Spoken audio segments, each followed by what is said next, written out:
నిజంగానే.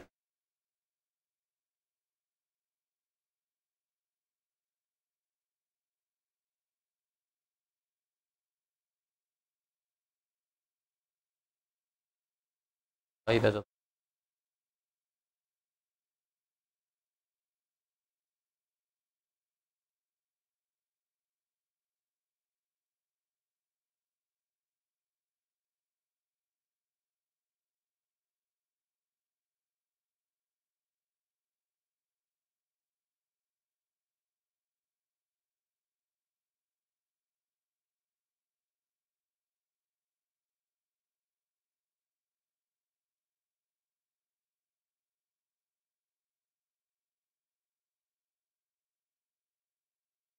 ఎగ్జాక్ట్ 5 2 తీసే ఇబ్బంది పడి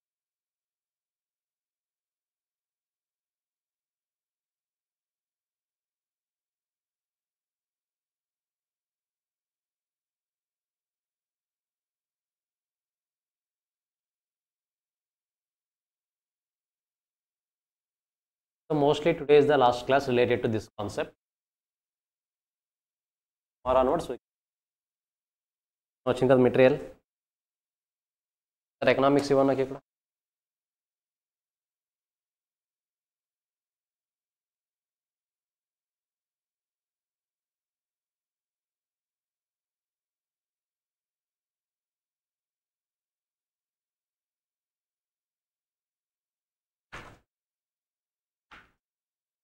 సరే డిమాండ్ ఎన్ఎంసీక్యూస్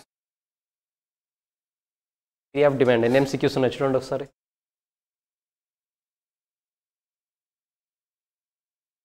అరౌండ్ 1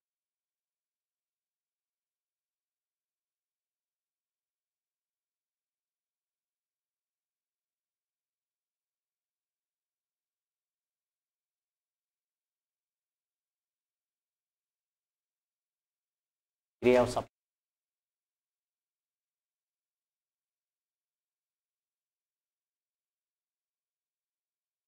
ఆల్మోస్ట్ 280 ఎంసీక్యూస్ ఒక చాప్టర్ నుంచి ఉన్నాయి. మరి మీరు 280 ఎంసీక్యూస్లో నేను చెప్తున్నా అవుట్ ఆఫ్ 280 ఎంసీక్యూస్ మీరు ఈజీగా 250 ఎంసీక్యూస్ కాన్సెప్ట్ క్లారిటీ ఉంటుంది. అవుట్ ఆఫ్ 280 ఎంసీక్యూస్ ఆన్సర్ చేయొచ్చు. సార్ మరి మొన్న ఇచ్చిన ఎగ్జామ్స్ టఫ్ ఉన్నాయి కదా 30, ఆ 30నే ఇచ్చాను బ్యాక్. 280లో 250 వదిలేసి రిమైనింగ్ 30 ఉన్నాయి, అవే ఇచ్చాను. క్లారిటీ వస్తుందా? మీకు కంగారు పడాల్సిన అవసరం లేదు, ఈజీగా అయిపోతుంది. సో ఈ వీకెండ్ ఎగ్జామ్ పక్కాగా ప్రిపేర్ అవ్వాలి అయితే, ఓకేనా? ఎకనామిక్స్ అండ్ మంచి సప్లైది అవ్వదులేండి, సప్లైది ఇప్పుడు అవుద్ది మీకు. ధనుష్ మాట్లాడుతాం అయినా సరే ఈ వీకెండ్ ఎగ్జామ్కి ఓన్లీ డిమాండ్కి సంబంధించిన ఎంసీక్యూస్ ఉంటాయి, ఓకేనా? Have to read, have to analyse on ఖచ్చితంగా సబ్మిట్ చేయాలి. థియరీ ఆఫ్ డిమాండ్ మీన్స్ నార్మల్గా డిమాండ్ సప్లై ఒకే కాన్సెప్టే. ఎంసీక్యూస్ని సపరేట్ చేశాను, డిమాండ్ ఎంసీక్యూస్ సపరేట్గా, సప్లై ఎంసీక్యూస్ సపరేట్గా చేశాను, ఓకేనా? ఒకటే అవి. బట్ మీకు ఇచ్చేది మాత్రం ఓన్లీ డిమాండ్ ఎంసీక్యూస్. సప్లైది ఇప్పుడే టచ్ చేయను, ఓన్లీ డిమాండ్ ఎంసీక్యూస్ కదా. థర్స్డే, ఫ్రైడే, సాటర్డే 3 డేస్లో అయిపోతాయి. ఈజీ కాదు, డిమాండ్ ఓన్లీ. విష్ణు ఎక్కడెక్కడో ఉంటాడు, మధ్యలో ఇటు వచ్చి వెళ్తాడు. మెట్రో స్టేషన్ దగ్గర ఎక్కడో ఉంటాయి, బజ్జీల బండి దగ్గర మెట్రో స్టేషన్ అక్కడ ఉంటాయి థాట్స్. మధ్యలో ఇలా వచ్చి విశ్వాసాన్ని చూసి వెళ్ళిపోతాడు. సరే, ఈక్విలిబ్రియం. సో గైస్, ఇంతవరకు మనం ఏం నేర్చుకున్నాం? డిమాండ్ అంటే ఏంటో నేర్చుకున్నాం, సప్లై అంటే ఏంటో నేర్చుకున్నాం, కరెక్టా? డిమాండ్ అంటే ఏంటో నేర్చుకున్నాం, సప్లై అంటే నేర్చుకున్నాం. ఎప్పుడైతే ఈ డిమాండ్ సప్లై రెండు కూడా ఇంటర్సెక్ట్ అవుతాయో ఆ పాయింట్ని ఈక్విలిబ్రియం అంటాం. లెఫ్ట్ టు రైట్ డౌన్వర్డ్స్ ఏ కర్వ్ ఇది? Demand curve.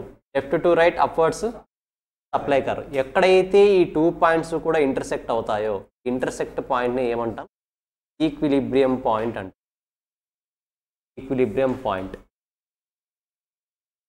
దానికి రెస్పెక్టెడ్గా ఉన్న క్వాంటిటీ ఈక్విలిబ్రియం క్వాంటిటీ, దాని రెస్పెక్టెడ్గా ఉన్న ప్రైజ్ ఈక్విలిబ్రియం ప్రైస్. ఇప్పుడు ఓవరాల్గా మీకు 3 టర్మ్స్ ఇంట్రడ్యూస్ చేశాను. ఎక్కడైతే సప్లై కర్వ్ డిమాండ్ కర్వ్ రెండు కూడా ఇంటర్సెక్ట్ అవుతాయో ఆ ఇంటర్సెక్ట్ అయ్యే పాయింట్ ఏమంటాం? Equilibrium point.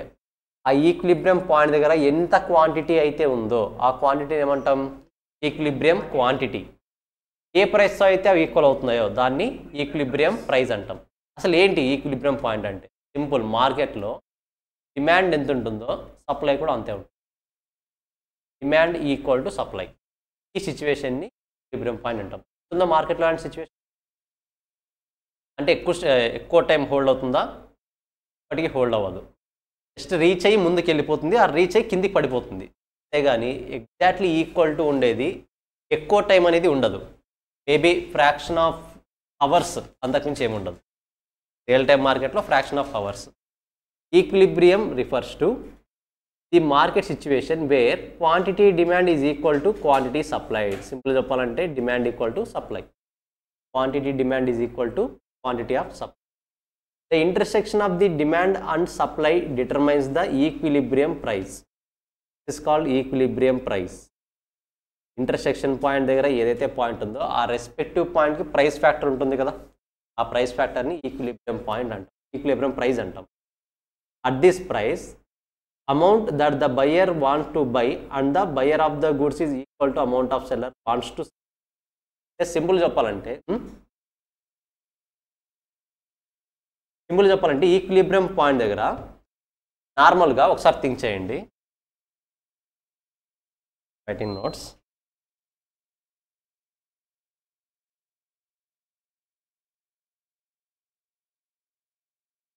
సెల్లర్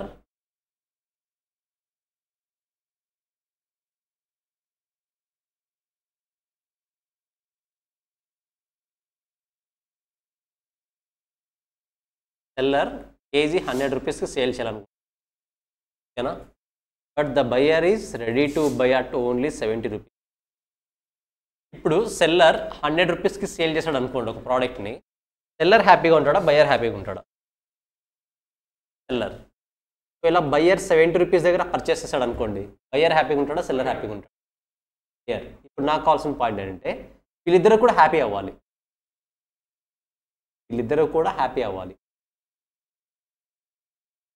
చెప్పగలరు రేట్ థింక్ చేయండి. బయర్ ఎప్పుడైనా ఎక్కువ ప్రైస్ పే చేయడానికి రెడీ అవుతాడా? సెల్లర్ ఎక్కడైనా తక్కువ ప్రైస్ సేల్ చేయడానికి రెడీ అవుతాడా? There are some situations where quantity, yes, కొన్నిసార్లు క్వాంటిటీని బట్టి ఓవరాల్ ప్రైస్ చూసినప్పుడు ఇంక్రీజ్ డిక్రీజ్ అవుతుంటాయి active. But the thing is ఒకే ఒక పర్టికులర్ పాయింట్లో మాత్రము సెల్లర్ ఎంత అమౌంట్ దగ్గర సేల్ చేయడానికి రెడీగా ఉంటాడో బయ్యర్ కూడా అంత అమౌంట్ దగ్గర పర్చేస్ చేయడానికి రెడీగా ఉంటాడు. బెస్ట్ ఎగ్జాంపుల్ ఏంటి? మీకు బాగా తెలిసిన పూరి. ఏ పూరి? అక్కడ సెల్లర్ బయర్ ఇద్దరు సాటిస్ఫై అవుతారు. ఎందుకు అంటే ఒకప్పుడు రేట్ 10 రూపీస్ ఉండేది. ఎన్ని పీసెస్ ఇచ్చేవాడు? ఎన్ని? 6. మీకే తెలియాలి. ఒకప్పుడు 1990sలో మీరు లేరు, అప్పుడు 8 ఇచ్చేవాళ్ళ? మీరున్నారు అప్పుడు? అప్పటి నుంచి అలవాటు చేసుకుంటారు తినడము. సరే 10, 8 అనుకుందాం, 6 అనుకుందాం. 6 ప్లేట్స్ 6 పీసెస్ 10 రూపీస్, ఓకేనా? ఇప్పుడు దాన్ని ఏం చేశాడు? 20 చేసి కొన్ని దగ్గర 8 సేల్ చేస్తాడు. 20 రూపీస్ చేసి 8 సేల్ చేస్తాడు. ఇప్పుడు ప్రతి కస్టమరు 8 ప్లేట్స్ 8 పీసెస్ తినడానికి గ్యారంటీ ఇస్తారా మీరు? ఫస్ట్ టైమే కాదులేండి, సెకండ్ టైం అవచ్చు, థర్డ్ టైం అవచ్చు. మీరు ఆల్రెడీ ఒక 3 ప్లేట్స్ తిన్నారు అంటే ఎన్ని పూరీస్ తిన్నారు? 24 పూరీస్ తిన్నారు. ఇంకొక ఫుల్ ప్లేట్ తీసుకుందామంటే మీకు తినలేమని మీకు తెలుసు. అలానే వదిలి వెళ్ళలేము, తినాలనిపిస్తుంది. ఏం చేస్తారు? హాఫ్ ప్లేట్ తీసుకోండి. ఎంతకి? 10 రూపీస్కి 4. ఇప్పుడు పర్టికులర్గా ఫస్ట్ 3 ప్లేట్స్ కన్జ్యూమ్ చేశారు మీరు, కరెక్టా? 3 ప్లేట్స్ ఫుల్గా కన్జ్యూమ్ చేశారు. ఫోర్త్ ప్లేట్ ఆలోచించండి. 10 రూపీస్ వేయమంటే వేయడా? మీరు 4 పీసెస్ కన్జ్యూమ్ చేయడానికి రెడీగా ఉన్నారా లేదా? మీరు బాగా అబ్జర్వ్ చేయండి. మీకు ఇక్కడ రాని సాటిస్ఫాక్షన్ అంటే ప్రైస్ పరంగా, నేను టేస్ట్ పరంగా అనట్లేదు, ప్రైస్ పరంగా మీకు ఇక్కడ రాని సాటిస్ఫాక్షన్ 4th ప్లేట్లో వస్తుంది. సెల్లర్ ఏ ప్రైస్తో సేల్ చేయడానికి ఇష్టపడతాడో బయర్ అదే ప్రైస్తో పే చేయడానికి ఇష్టపడతాడు. This point is called equilibrium. ఇద్దరు సాటిస్ఫై అవుతారు, ఇద్దరు హ్యాపీ అవుతారు. సెల్లర్ సాటిస్ఫై అవుతాడు, యాజ్ వెల్ యాజ్ బయ్యర్ కూడా ఎలాంటి ఇబ్బంది లేకుండా హ్యాపీగా 10 రూపీస్. ఇదే 4th ప్లేట్ని ఒక ప్లేట్ ఎక్స్ట్రా తీసుకొని 20 రూపీస్ ఇచ్చి 8 పీసెస్ తినమంటే కస్టమర్ తినగలడా? అక్కడ కన్జ్యూమ్ చేయగలడా? ఇప్పుడు ఆటోమేటిక్గా ఎవరు హర్ట్ అవుతారు? ఇక్కడ కస్టమర్ హర్ట్ అవుతాడు. మరి అసలు ఈ 4th ప్లేట్ తీసుకోకపోతే ఎవరు హర్ట్ అవుతారు? సెల్లర్ హర్ట్ అవుతాడు. Seller of course customer taste point of లో హర్ట్ అవుతాడు, సెల్లర్ మనీ పాయింట్ ఆఫ్ లో హర్ట్ అవుతాడు. మనీ రాదు కదా. ఇప్పుడు ఏం చేస్తారు? సింపుల్గా ఇద్దరు ఒక స్టాండింగ్లోకి వచ్చి హాఫ్ ప్లేట్ ఇస్తారు. సరే, ఎందుకు ఇది 4th ప్లేటే చెప్తున్నారు? ఫస్ట్ ప్లేట్కి వెళ్ళి 10 రూపీస్ వేయమనండి, వేస్తాడా? అబ్జర్వ్ చేయండి కావాలంటే, మేబీ కొంతమంది తెలిసిన వాళ్ళైతే ఇస్తారేమో. స్టార్టింగ్లోనే నువ్వు వెళ్ళి 10 రూపీస్ది వేయమంటే హాఫ్ ప్లేట్ వేయమంటే వేయి. అట్లీస్ట్ ఒక ప్లేట్ అయినా ఫుల్గా తినాలి, దాని తర్వాత సెకండ్ ఇస్తుంది. అంటే ఈక్విలిబ్రియం పాయింట్ రీచ్ అవ్వాలి అంటే ఫస్ట్ కొన్నిసార్లు కస్టమర్ హ్యాపీ అవ్వాలి, కొన్నిసార్లు సెల్లర్ హ్యాపీ అవ్వాలి. పర్టికులర్గా సమ్ పాయింట్ రీచ్ అయిన తర్వాత ఇద్దరు కూడా సేమ్ పొజిషన్కి వస్తారు. ఆ పాయింట్ని ఏమంటాం? Equilibrium point. గైస్ క్లారిటీ వస్తుందా? పాయింట్ చాలా ఈజీ కాన్సెప్ట్. సింపుల్గా 1 వర్డ్లో చెప్పాలంటే demand equal to supply. Seller ఎంత హ్యాపీ ఉంటాడో బయర్ కూడా అంతే హ్యాపీ ఉంటాడు. హ్యాపీ అంటే దాని మీనింగ్ ఏంటి? Seller is ready to cell at 10 rupees, buyer is ready to 4 pieces for 10 rupees. Buyer is ready to buy only 4 pieces for 10 rupees. Clarity వస్తుందా? చదవండి ఇక్కడ.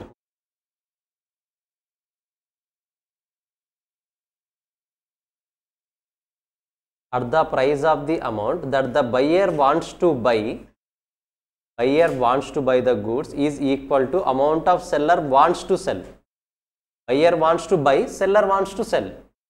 సేమ్ రెండు కూడా ఈక్వల్ అవుతాయి. ఎక్కడ? ఈక్విలిబ్రియం పాయింట్ దగ్గర. Only at equilibrium price both the seller and buyers are satisfied.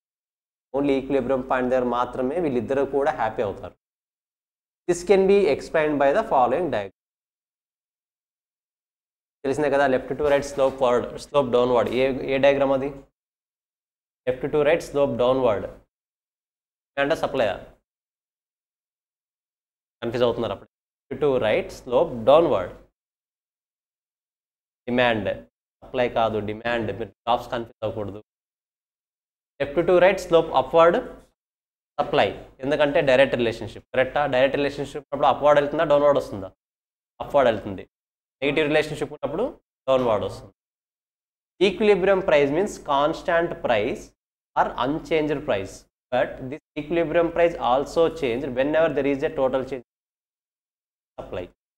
Can be explain by following cases. ఇప్పుడు అసలు కథ మొదలవుతుంది. సింపుల్గా ఈక్విలిబ్రియం పాయింట్ అంటే ఏంటి? Where supply equal to demand, wear supply equal to demand. ఆ intersection point, demand curve supply curve intersection పాయింట్ని equilibrium price అంటాము. ఫ్లాట్ వచ్చేస్తుంది ఈక్విలిబ్రియం పాయింట్.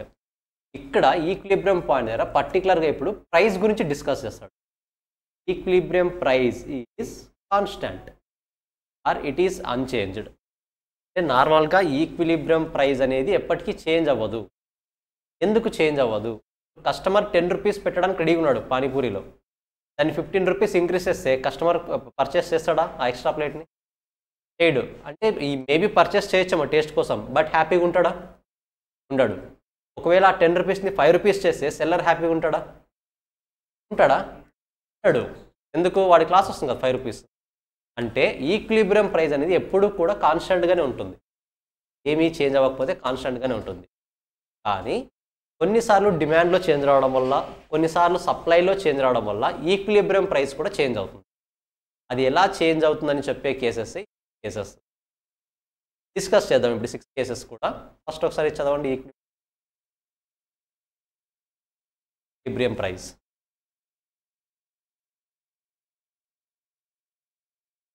ఎకనామిక్స్ మీకు ఇంటర్లో రాదు, కానీ ఎకనామిక్స్ వల్ల చాలా పాయింట్స్ అర్థమవుతాయి. ఎకనామిక్స్ లేకుండా మీరు మూవ్ ఆన్ అయ్యారనుకోండి, నెక్స్ట్ కాస్టింగ్ అనే కాన్సెప్ట్ ఉంది. ఇంటర్లో అయితే కాస్టింగ్, చేసే వాళ్ళకైతే పిఎం. కాస్టింగ్ కాన్సెప్టే. కాస్టింగ్ కాన్సెప్ట్ ఎస్టాబ్లిష్ అయితే ఎకనామిక్స్ నుండి, మైక్రో ఎకనామిక్స్ నుంచి నేర్చుకుంటున్న మైక్రో. ఇక్కడ ప్రైస్ ఇంక్రీజ్ అంటే డిమాండ్ డిక్రీజ్ అవుతుందని చెప్పేస్తాను. ఇక్కడ ఎక్స్ప్లెయిన్ చేయరు ఎందుకు డిక్రీజ్ అవుతుంది అనేది, ఎకనామిక్స్తో ఎక్స్ప్లెయిన్ చేస్తారు. కాబట్టి బేసిక్స్ ఎంత స్ట్రాంగ్గా ఉంటే ఫర్దర్గా మీకు ఇంటర్లో అవ్వచ్చు, ఫర్దర్ స్టడీస్లో అవ్వచ్చు, కాస్టింగ్ అంతా క్లియర్గా అర్థమవుతుంది. అల్టిమేట్గా నేనే కాస్టింగ్ తీసుకున్నది అక్కడ.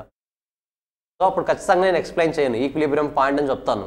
ఆ ఈక్విలిబ్రియం పాయింట్ ఏంటి ఎక్స్ప్లెయిన్ చేయను, ఎందుకంటే మరి ఫౌండేషన్లో కూర్చోండి అని చెప్తాను. సింపుల్ క్లారిటీ వస్తుందా? అక్కడ వీటన్నిటిని ఎక్స్ప్లెయిన్ చేసుకునే స్కోప్ ఉండదు. పిఎం అయినా సరే, కాస్టింగ్ అయినా ఎక్స్ప్లెయిన్ చేసేంత స్కోప్ ఉండదు. కాబట్టి ఇక్కడే క్లియర్గా అర్థం చేసుకోండి. ఏం డెఫినేషన్స్ గుర్తుపెట్టుకోవాల్సిన అవసరం లేదు, ఏమీ లేదు. కాన్సెప్ట్ గుర్తుంటే ఈక్విలిబ్రియం ప్రైస్ అంటే ఎక్కడ డిమాండ్ సప్లై మీట్ అయినప్పుడు వచ్చే ప్రైస్, అంతవరకే గుర్తుండాలి. అనవసరంగా ఏది బైహార్ట్ చేయాల్సిన అవసరం లేదు, షార్ట్ కట్స్ గుర్తుపెట్టుకోవాల్సిన అవసరం కూడా లేదు. మనకి డిమాండ్కి సప్లైకి సంబంధించిన కాన్సెప్ట్ వరకు అయితే ఇంతవరకు చేసిన కాన్సెప్ట్లోనే ఎంసీక్యూస్ అన్ని కవర్ అయిపోతాయి. ఈక్విలిబ్రియం ప్రైస్ మీద మరీ ఎక్కువ ఎంసీక్యూస్ అడగడు, కాకపోతే మనం తెలుసుకోవాలి అంతే. మనకు అడగలేదు అన్నంత మాత్రాన ఎగ్జామ్కి రాదని మీనింగ్ కాదు. ఇక్కడ నుంచి అడగవచ్చు.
రియల్ టైంలో అబ్జర్వ్ చేస్తున్నారా? మనం నేర్చుకునే కాన్సెప్ట్ కనెక్ట్ చేసుకోగలుగుతున్నారా?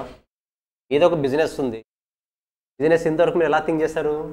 మీ ప్రోడక్ట్కి డిమాండ్ ఎక్కువ ఉంటే ఏం చేసేవాళ్ళు ఇంతవరకు? మరి ఇప్పుడు ఏం చేయాలి మనము? కాన్సెప్ట్లు తెలుస్తా లేదా? మనం రియల్ టైంలో ఎక్స్పీరియన్స్ అయ్యే ప్రతి పాయింట్ ఇక్కడ వస్తుంది. ఎకనామిక్స్లో మైక్రో ఎకనామిక్స్ మొత్తం ఇదే ఉంటుంది. మరి మీకు సిఏ వాళ్ళకి మ్యాక్రో ఎకనామిక్స్ అని వస్తుంది. మ్యాక్రోలో అంతా నేషనల్ ఇన్కమ్, జీడిపి అక్కడ ఎక్స్ప్లెయిన్ చేస్తాను. ఐపీఎల్లో ఒక బాల్ వేయడం వల్ల వాళ్ళకి ఎంత ప్రాఫిట్ వచ్చిందని ఐడెంటిఫై చేశారా?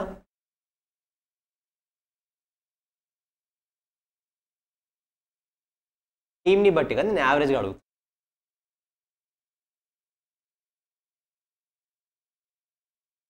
క్రోర్స్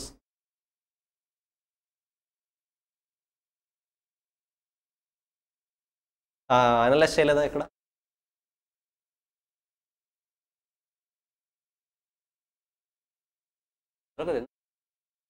బండి దగ్గర పెట్టేస్తే దాని మొత్తం అక్కడ పెట్టేసి ఎట్లా దొరుకుతుంది?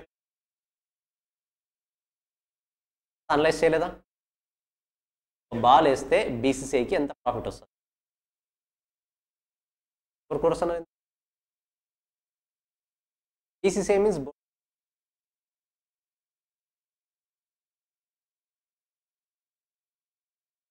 లేదా? అనలైజ్ చేస్తారా అట్లీస్ట్ ఇప్పుడైనా? నెక్స్ట్ మండే వరకు టైం ఇస్తాను, ఓకేనా? బాగా అనలైజ్ చేయండి. దట్ అవసరం లేదు, అప్రాక్సిమేట్. క్రోర్స్ అయితే కాదు, క్రోర్స్లో లేదు, ల్యాక్స్లో ఉంటుంది, ఓకేనా? మరి 4 lakhs అయితే కాదు, 4 lakhs చాలా తక్కువ అమౌంట్. 4 lakhs కాదు, 4 crores కాదు, ల్యాక్స్లోనే ఉంటుంది. ఈ బిట్వీన్ ద గ్యాప్లో ఉంటుంది. మీరు అనలైజ్ చేయండి. క్లియరా ఈక్విలిబ్రియం పాయింట్? ఇప్పుడు ఈక్విలిబ్రియం ప్రైస్ ఎలా రెస్పాండ్ అవుతుంది అనేది మనం ఐడెంటిఫై చేయాలి. Case 1 when the supply is constant. Guys ఇక్కడ చెప్పే పాయింట్స్ నోట్ పాయింట్లో రాసుకున్నాక, supply constant. When the supply is constant, if the demand is increased, equilibrium price also increased. Demand increase అయితే ఈక్విలిబ్రియం ప్రైస్ కూడా ఇంక్రీజ్ అవుతుందండి. When the demand is decreased, equilibrium price also decrease. So చూడండి, ఇది ఏ curve? Supply curve, కరెక్టా? కాబట్టి supply curve కాన్స్టాంట్గా. Demand curve చూడండి, ఒకవేళ ఇక్కడ పి ఉంది, P1 P2 ఉందా? P, P1, P2. మీరు బాగా అబ్జర్వ్ చేస్తే P ఉన్నప్పుడు ఈక్విలిబ్రియం పాయింట్ E ఉంది. ఎప్పుడైతే డిమాండ్ ఇంక్రీజ్ అయిందో, డిమాండ్ అంటే ఏంటి, ఎక్స్ యాక్సిసా వై యాక్సిసా?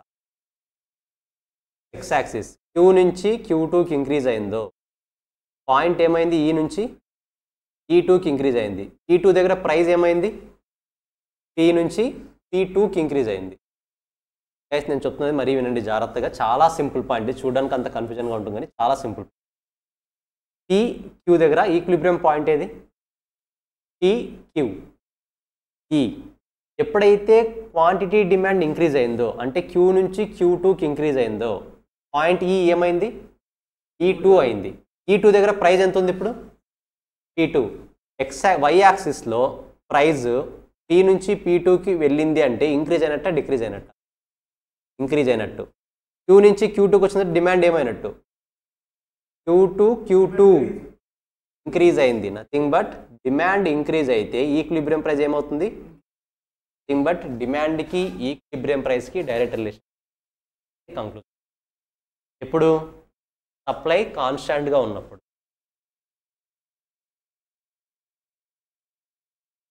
క్వాంటిటీ ఎలా పెరుగుతుంది కాదు, అజంప్షన్ అది. క్వాంటిటీ కనుక ఒకవేళ ఇంక్రీజ్ అయితే ప్రైస్ కూడా ఇంక్రీజ్ అవుతుంది. క్వాంటిటీ డిక్రీజ్ అయింది అనుకోండి, Q నుంచి Q1కి వచ్చింది అనుకోండి, ప్రైస్ కూడా ఏమవుతుంది అప్పుడు, P నుంచి P1కి వస్తుంది. ఒకసారి చూడండి, Q పాయింట్ దగ్గర ఈక్విలిబ్రియం పాయింట్ ఏది, E. ఒకవేళ Q నుంచి Q1కి డిమాండ్ డిక్రీజ్ అయింది అనుకోండి, ఎక్కడ ఇంటర్సెక్ట్ అవుతుంది పాయింట్, E1 దగ్గర. E1 దగ్గర ప్రైస్ ఎంత, P1. అంటే క్వాంటిటీ డిమాండ్ డిక్రీజ్ అయింది, ఆటోమేటిక్గా ప్రైస్ కూడా ఏమైంది, డిక్రీజ్ అయింది. అంటే డిమాండ్కి ఈక్విలిబ్రియం ప్రైస్కి ఏ రిలేషన్షిప్ ఉంది అక్కడ, డైరెక్ట్ రిలేషన్. క్లారిటీ వస్తుందా? Simple conditions. ఫస్ట్ కేస్ 1లో కండిషన్స్ ఏంటి, సప్లై కాన్స్టెంట్, డిమాండ్కి ఈక్విలిబ్రియం ప్రైస్కి direct relationship. 2 points. When supply is constant, there is always direct relationship between equilibrium price and demand. Here guys, and first condition ఏంటి, supply constant. Constant ఉంటే second condition ఏమవుతుంది, ఆటోమేటిక్గా equilibrium price demand ఏమవుతాయి, direct రిలేషన్షిప్లో ఉంటాయి. దీని meaning ఏంటి, నువ్వు యాజ్ ఏ సెల్లర్గా ఉన్నప్పుడు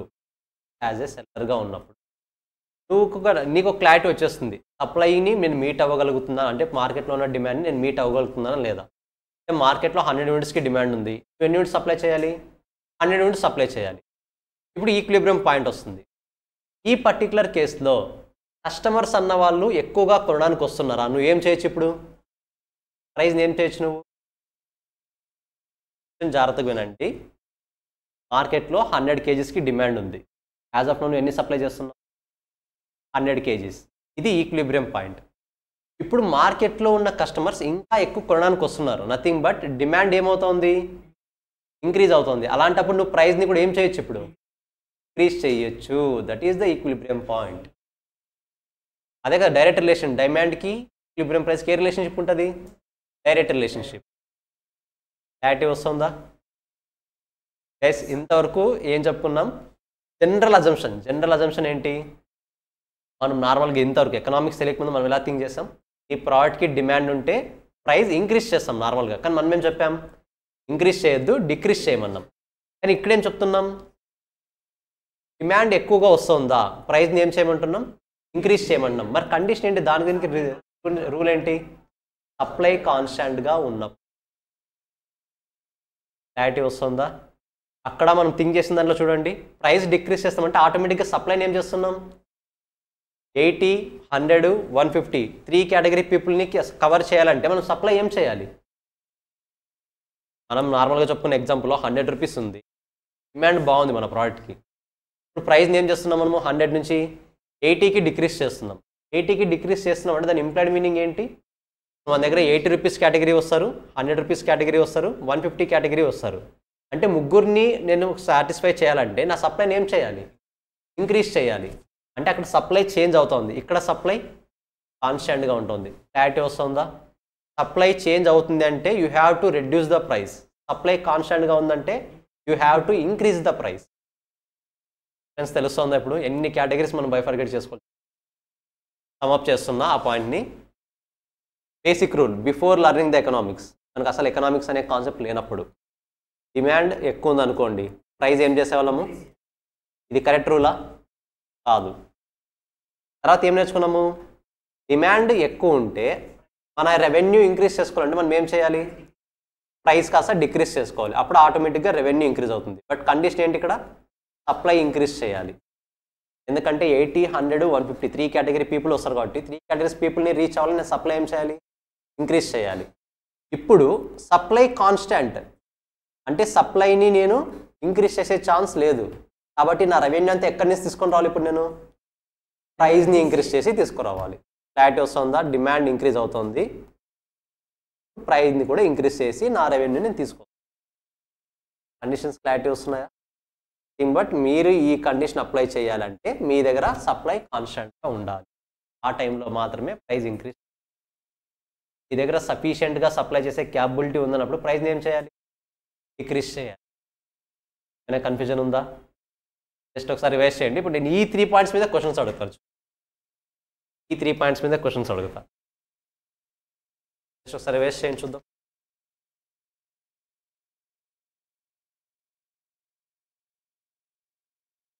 ఈ మార్కెటింగ్ స్ట్రాటజీస్ మనం రియల్ టైంలో చూడాల్సిన స్ట్రాటజీస్ ఇవి.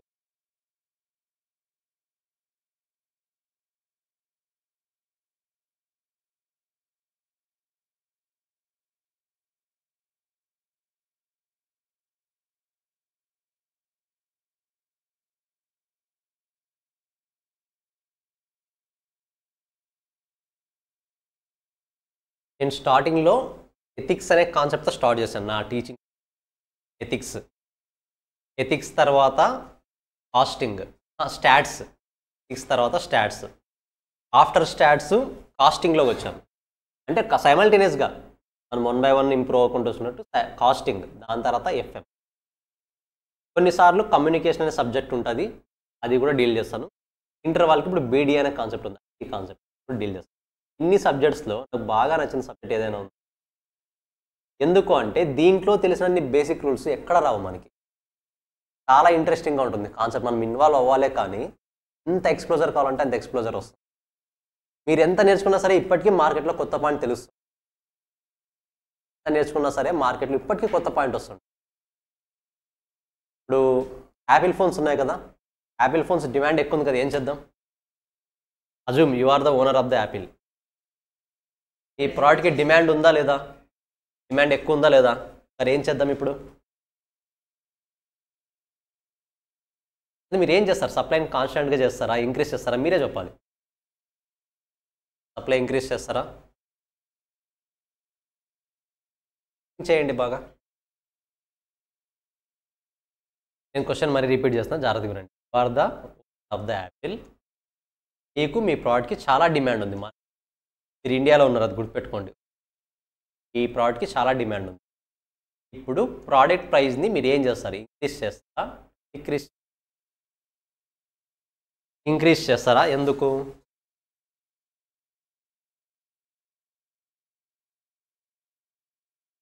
ఇంపోర్ట్ చేస్తాం, ఎక్స్పోర్ట్ కాదు.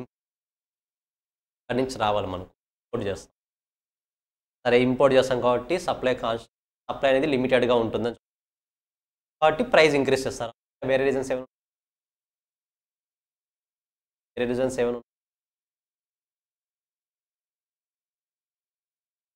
కస్టమర్స్ వస్తారు, మీరు డిక్రీజ్ చేస్తారు. డిక్రీజ్ చేస్తే కొత్త కస్టమర్స్ ఇంకా ఎక్కువ కొంటారు. ఇంకేమైనా ఉన్నాయా? మనం ఏం చేద్దామంటావు? క్లోజ్ చేస్తావా కంపెనీని? ఏం చేద్దామంటావు మరి? ఏం చేద్దాం? 8 బడ్జెట్ కొంటే యాపిల్ ఫోన్ ఫ్రీ. ఏం చేద్దాం? ఎందుకు? అలాగైనా కొంటారని. కానీ అందరు కేటగిరీ పీపుల్ కవర్ అవ్వరు కదా price increase. Wait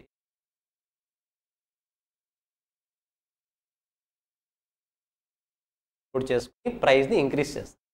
డిక్రీజా?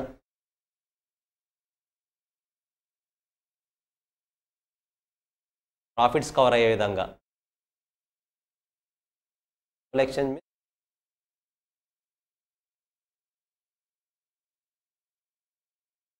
Exchange offers పెడతారు. ఈ ఫోన్కి పాసిబుల్ అవ్వదు కదా, ఇప్పుడు నా దగ్గర ఫోనే లేదు, నేను కొత్త ఫోన్ కొనాలి. ఎక్స్చేంజ్ ఆఫర్ పెట్టుకోవాలంటే మా తాత తీసుకొస్తాను నేను కీప్యాడ్ ఫోన్ ఒకటి. సో గైస్ ఇక్కడ మీరు థింక్ చేయాల్సింది ఒకసారి, ముఖ్యంగా లగ్జరీ మొబైల్స్లో యాపిల్ ఫోన్కి డిమాండ్ ఎందుకు అంత ఉంది?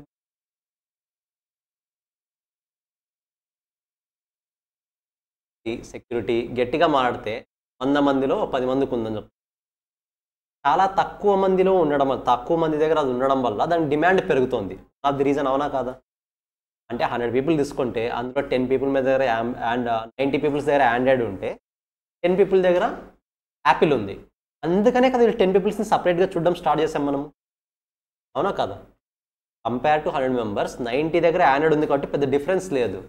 ఓన్లీ 10 పీపుల్ దగ్గర మాత్రమే కొత్తగా ఈ సపరేట్ ఫోన్ ఉంది కాబట్టి దీన్ని సపరేట్గా ట్రీట్ చేయడం స్టార్ట్ చేశాం. కరెక్టా? మీరు కనుక పొరపాటున ప్రైస్ని రెడ్యూస్ చేశారా? ఇప్పుడు 100లో 90 ఆండ్రాయిడ్ ఉన్నారు, 10 యాపిల్ ఉన్నారు. కరెక్టా? ప్రైస్ని కనుక మీరు డిక్రీజ్ చేస్తే కమింగ్ డేస్లో ఇది ఏమవుతుంది? 100, 80, 20. కరెక్టా? అలాగే కమింగ్ డేస్లో ఇంకేమవుతుంది? 70, 30. కమింగ్ డేస్లో ఏమవుతుంది? 50. చెప్పండి, యాపిల్ ఫోన్కి అంత ప్రైస్ పెడితే కొంటారా? ఎప్పుడైతే మీరు టార్గెట్ని రీచ్ అయ్యి నథింగ్ బట్ మార్కెట్లో ఎప్పుడైతే ఒక ప్రోడక్ట్ ఫ్రీక్వెంట్గా కనిపిస్తుందో ఆ ప్రోడక్ట్కి డిమాండ్ ఏమైపోతుంది? తగ్గిపోతుంది. ఫ్రీక్వెంట్గా కనిపించే ప్రోడక్ట్కి డిమాండ్ ఆల్వేస్ తగ్గిపోతుంది. ఐఫోన్స్ కూడా అంతే, యాపిల్ ఫోన్స్ కూడా అంతే. నువ్వు కంటిన్యూగా సేల్ చేసావనుకో చాలా మంది రీచ్ అవుతుంది. అది మన ఇండియాలో అంత క్రేజ్ ఉంది కదా, అదే యూఎస్కి వెళ్ళండి, క్రేజ్ ఉందా దానికి? లేదు. ఎందుకు? అక్కడ అందరితో అవే ఉంటాయి కాబట్టి. అక్కడ ఇంకా కొంతమంది అనుకుంటారు ఆండ్రాయిడ్ ఫోన్ యూస్ చేద్దాం, ఎందుకంటే ఆండ్రాయిడ్ మన ఇండియాలో ఫేమస్ కాబట్టి. అంటే ఎక్కువ మందితో ఉంటే దానికి ఉన్న డిమాండ్ ఏమైపోతుంది? డిక్రీజ్ అయిపోతుంది. మీరు కనుక ప్రైస్ డిక్రీజ్ చేస్తే క్వాంటిటీ మార్కెట్లో ఏమవుతుంది? ఇంక్రీజ్ అవుతుంది. ఇంక్రీజ్ అవుతుందంటే ఫ్యూచర్లో నీ ప్రోడక్ట్కి ఏమైనట్టు? డిమాండ్ పడిపోయినట్టు. అర్థమవుతుందా? డిక్రీజ్ చేస్తే ఏమవుతుంది అనేది. ఇప్పుడు నేను ప్రైస్ని ఇంక్రీజ్ చేస్తాను. మీరు అబ్జర్వ్ చేయండి, మనకి ఇష్టం వచ్చినట్లు యాపిల్ ఫోన్స్ని మన ఇండియాలో ఇంపోర్ట్ చేసుకో, ఈ కండిషన్స్ ఉన్నాయి. ఆ కండిషన్ సో సప్లై మీద రిస్ట్రిక్షన్స్ ఉన్నాయి మన ఇండియాలో. యాపిల్ ఫోన్స్ని ఇంపోర్ట్ చేసుకోవడానికి సప్లై మీద రిస్ట్రిక్షన్స్ ఉన్నాయి. ఎప్పుడైతే రిస్ట్రిక్షన్స్ ఉంటాయో లిమిటెడ్ అవైలబిలిటీ మాత్రమే ఉంటాయి. లిమిటెడ్ అవైలబిలిటీ ఉంది కాబట్టి ఈ 100 మెంబర్స్ ఏం చేస్తారు? ఇప్పుడు యాపిల్ ఫోన్ కొనడానికే ట్రై చేస్తారు, ఎందుకంటే ఉన్నది తక్కువ కదా, ఉన్న ఫోన్సే తక్కువ మార్కెట్లో. ఇప్పుడు మనకి డిమాండ్ వచ్చేసి ఇప్పుడు ఇంపోర్ట్ వచ్చాయి, ఒక 100లో 20 ఫోన్స్ వచ్చాయి ఇంపోర్ట్. ఓకేనా? 100 పీపుల్ ఉన్నారు, 100 people are planning to buy a mobile. But ఈరోజు మనకు అదర్ కంట్రీస్ నుంచి 20 ఐఫోన్స్ మనకు ఇంపోర్ట్ వచ్చాయి. నా దగ్గర క్లియర్గా రాస్తున్నా, these are the people who are planning to buy a iPhone. IPhone కాదు, జస్ట్ ఫోన్. నేను షాప్ ఓనర్, నా దగ్గర 150 ఆండ్రాయిడ్ ఫోన్స్ ఉన్నాయి, 20 యాపిల్ ఫోన్స్. ఓకేనా? ఇప్పుడు నేను వేటికి ప్రైస్ ఇంక్రీజ్ చేసి చెప్పండి. ఇంక్రీజ్ చేసినా సరే సేల్ అయ్యే ప్రోడక్ట్స్ ఏవి? ఇప్పుడు ఇంక్రీజ్ చేసినా సరే సేల్ అయ్యే ఫోన్స్ ఆండ్రాయిడ్ సేల్ అవుతాయా? లెట్స్ సే ఇది 25,000 పెట్టాను, ఇది 75,000 పెట్టాను. అల్టిమేట్గా మొత్తం సేల్ అయ్యే ప్రోడక్ట్స్ ఏవి? ఇప్పుడు యాపిలా ఆండ్రాయిడా? Apple sale. ఈవెన్ నేను ఫస్ట్ 20లో ఫస్ట్ 10 75కి సేల్ చేసి సెకండ్ 10 85కి సేల్ చేసినా సరే. ఎందుకు? మార్కెట్లో లిమిటెడ్ క్వాంటిటీ అవైలబిలిటీ ఉంది. హ్యూమన్ బీయింగ్ ఎప్పుడైనా సరే ఏం ఎక్స్పెక్ట్ చేస్తాడు? ఎవరితో లేనిది నా దగ్గర ఉండాలి. ఓకేనా? ఆ క్యూరియాసిటీ వల్ల ఆటోమేటిక్ ఈ ట్రిక్ అప్లై చేస్తాడు. ఎవరితో లేని ప్రోడక్ట్ నా దగ్గర ఉంది అంటే అందరు నన్ను స్పెషల్గా చూస్తారు అనే ఒక ఇల్యూజన్. దానివల్ల ఆటోమేటిక్ ఏమవుతుంది? యాపిల్ ఫోన్స్ సేల్ అవుతాయి, ఆండ్రాయిడ్ ఫోన్స్ మిగిలిపోతాయి. నువ్వు యాపిల్ ఫోన్స్ని ఏం చేస్తున్నావు? ఇక్కడ ప్రైస్ ఇంక్రీజ్ చేస్తున్నావు, డిమాండ్ ఏమైంది? ఇంక్రీజ్ అయింది. క్లారిటీ వస్తుందా? That's why it is luxury product కదా. ఏవి లగ్జరీ, ఏది నెసరీ? క్లారిటీ వస్తుందా? సో ఫస్ట్ పాయింట్ క్లియరా? సప్లై కాన్స్టెంట్గా ఉన్నప్పుడు డిమాండ్ ఇంక్రీజ్ అయితే ఈక్విలిబ్రియం ప్రైస్ కూడా ఏం చేయాలి, ఇంక్రీజ్ అవుతుంది. ఇంక్రీజ్ చేయాలని కాదు, ఇంక్రీజ్ అయిపోతుంది automatic. Is it clear? First point. Second case చూడండి ఒకసారి. ఇంతకుముందు సప్లై కాన్స్టెంట్ కరెక్టా, ఇప్పుడు demand constant. Demand is constant and supply is changed. The demand is constant and if the supply increases the price equilibrium will be decreases. If supply decreases and price will be increased. Meaning ఏంటి? Demand కాన్స్టెంట్గా ఉన్నప్పుడు సప్లైకి equilibrium ప్రైస్కి ఏ relationship ఉంటుంది? Inverse relationship ఉంటుంది. Active వస్తుంది. మేము ఇంతకుముందు పాయింట్ లాగే ఫస్ట్ కేసులో ఏం చేసాము? ఏది కాన్స్టెంట్ ఫస్ట్ కేసులో? Supply constant. అలాంటప్పుడు డిమాండ్కి ఈక్విలిబ్రియం ప్రైస్కి ఏ రిలేషన్షిప్? Direct relationship. ఇప్పుడు కేస్ 2లో ఏది కాన్స్టెంట్? Demand constant. ఇప్పుడు సప్లైకి ఈక్విలిబ్రియం ప్రైస్కి ఏ రిలేషన్ వస్తుంది? ఇన్వర్స్ రిలేషన్షిప్ వస్తుంది. ఒకసారి చూడండి, ఇది గ్రాఫ్ చూడండి. ఏ కర్వ్? నో, ఈ curve demand curve. Left to right slope downwards, కాన్స్టెంట్గా ఉంది. As of now equilibrium price వచ్చేసి, ఈక్విలిబ్రియం పాయింట్ వచ్చేసి ఈ దగ్గర ప్రైస్ వచ్చేసి ఈక్విలిబ్రియం ప్రైస్ పి. ఇప్పుడు ఏది కాన్స్టెంట్గా ఉంది? డిమాండ్ కాన్స్టెంట్గా ఉంది. అంటే ఇప్పుడు నేను దేన్ని మాత్రమే చేంజ్ చేయాలి? సప్లైని చేంజ్ చేయాలా, డిమాండ్ని చేంజ్ చేయాలా? సప్లైని మాత్రమే చేంజ్ చేయాలి. ఇక్కడ సప్లై అంటే దాని మీనింగ్ ఏంటి? సెల్లర్, మనం సెల్లర్ కరెక్టా. ఈ పాయింట్ నుంచి ఎస్ అనే పాయింట్ నుంచి ఇంక్రీజ్ చేస్తున్నాయి. S1కి ఇంక్రీజ్ చేస్తున్నాయి. ఈక్విలిబ్రియం పాయింట్ ఏమవుతుంది ఇప్పుడు? Equilibrium point E1. ఒకసారి చూడండి, క్వాంటిటీ దగ్గర ఎప్పుడైతే నేను Q దగ్గర ముఖ్యంగా సప్లై, ఈ పాయింట్ సప్లై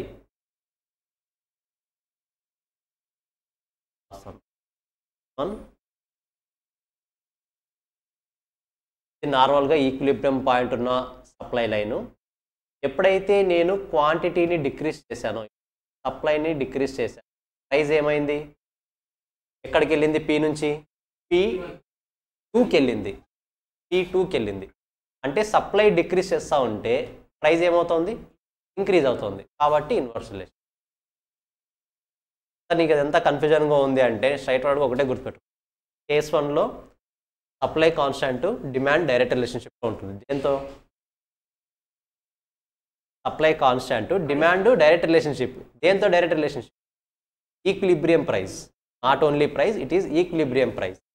కేస్ 2లో డిమాండ్ కాన్స్టెంట్ ఉంటుంది, సప్లై ఈక్విలిబ్రియం ప్రైస్తో ఏ రిలేషన్లో ఉంటుంది? ఇప్పుడు ఇన్వర్స్ రిలేషన్షిప్. క్లియరా? ఇప్పుడు రెండు కలిసి వస్తాయి.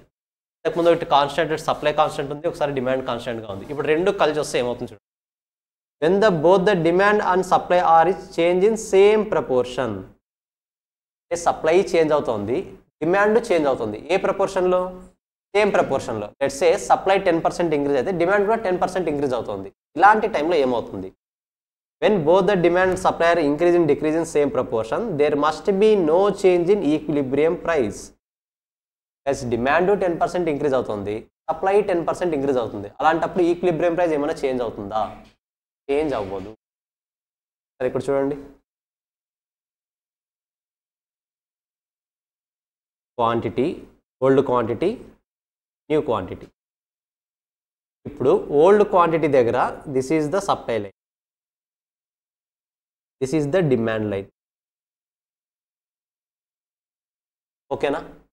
ఎప్పుడైతే నేను సప్లైని ఇంక్రీజ్ చేస్తానో, ఎప్పుడైతే లెట్స్ సే ఇక్కడ సప్లైని డిక్రీజ్ చేస్తారు, నేను కూడా డిక్రీజే చేస్తాను.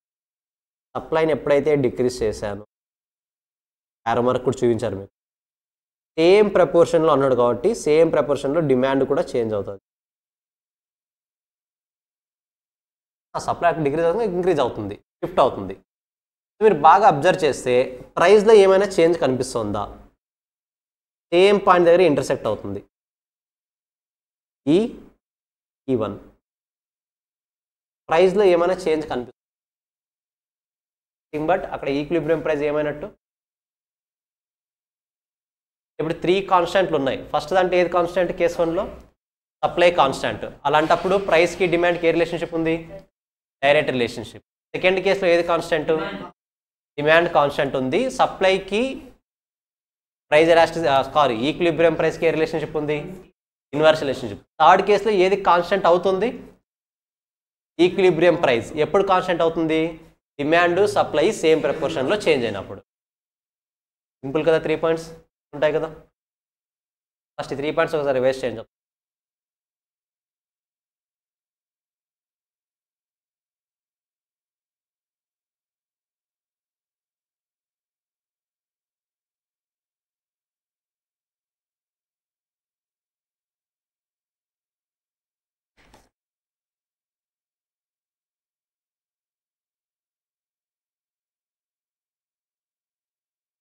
రిలేషన్ వాడే చెప్తున్నాడు.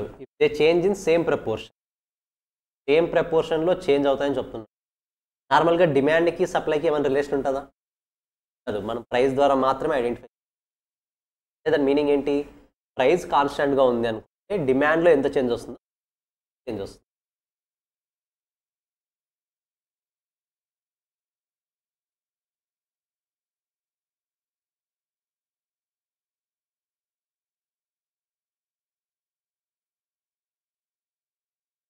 ఎక్స్ యాక్సిస్ అంటే యూనిట్స్, డిమాండ్ జస్ట్ యూనిట్స్ అంతే. మనం ఎన్ని యూనిట్స్ అవైలబిలిటీ ఉన్నాయి మార్కెట్లో. సప్లై డిమాండ్ అనేది కాదు, జస్ట్ యూనిట్స్ అంతే. జస్ట్ మార్కెట్లో ఎన్ని యూనిట్స్ అవైలబిలిటీ ఉన్నాయి, ఇది మార్కెట్లో ప్రైస్ ఎంత అవైలబిలిటీ ఉంది. ఇప్పుడు నార్మల్గా ఇది ఒక గ్రాఫ్ అనుకోండి. నేను జస్ట్ స్లోప్ అప్వార్డ్ వేసానంటే నేను డిస్కస్ చేస్తున్న ఈ పాయింట్స్ ఏమవుతాయి? సప్లై యూనిట్స్ అవుతాయి. ఎందుకు? Graph left to right slope upwards ఉంది. అప్వార్డ్స్ ఎక్కడ ఉంటుంది? సప్లైలో. కాబట్టి నేను ఇక్కడ మెన్షన్ చేసిన పాయింట్స్, ఇక్కడ మెన్షన్ చేసిన యూనిట్స్ అనేది ఏ యూనిట్స్ అవుతాయి? Supply units. అలా కాకుండా left to right slope downward వేసాను అనుకోండి, ఇప్పుడు ఇక్కడ మెన్షన్ చేసిన యూనిట్స్ ఏమవుతాయి? డిమాండ్ యూనిట్స్ అవుతాయి. ఇక్కడ ఈక్విలిబ్రియం ప్రైస్లో రెండు వస్తున్నాయి కదా. అలాంటప్పుడు ఈ యూనిట్స్ ఏం తీసుకోవాలి? మార్కెట్లో అవైలబిలిటీ ఉన్న యూనిట్స్. అదేనా మీ డౌట్? టెస్ట్ చేయండి ఒకసారి.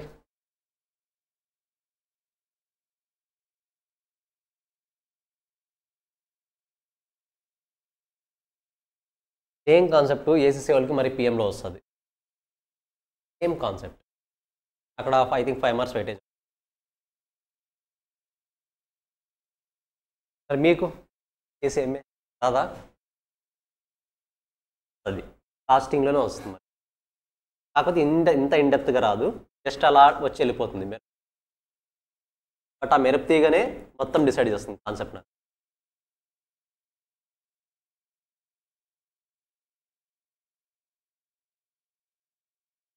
వన్స్ మీరు ఫౌండేషన్ అవగానే ఏం చేస్తారు? మెటీరియల్స్ని ఇప్పుడు ఇంటర్ అయిపోయింది కదా అందరిది, మెటీరియల్స్ ఏం చేస్తారు?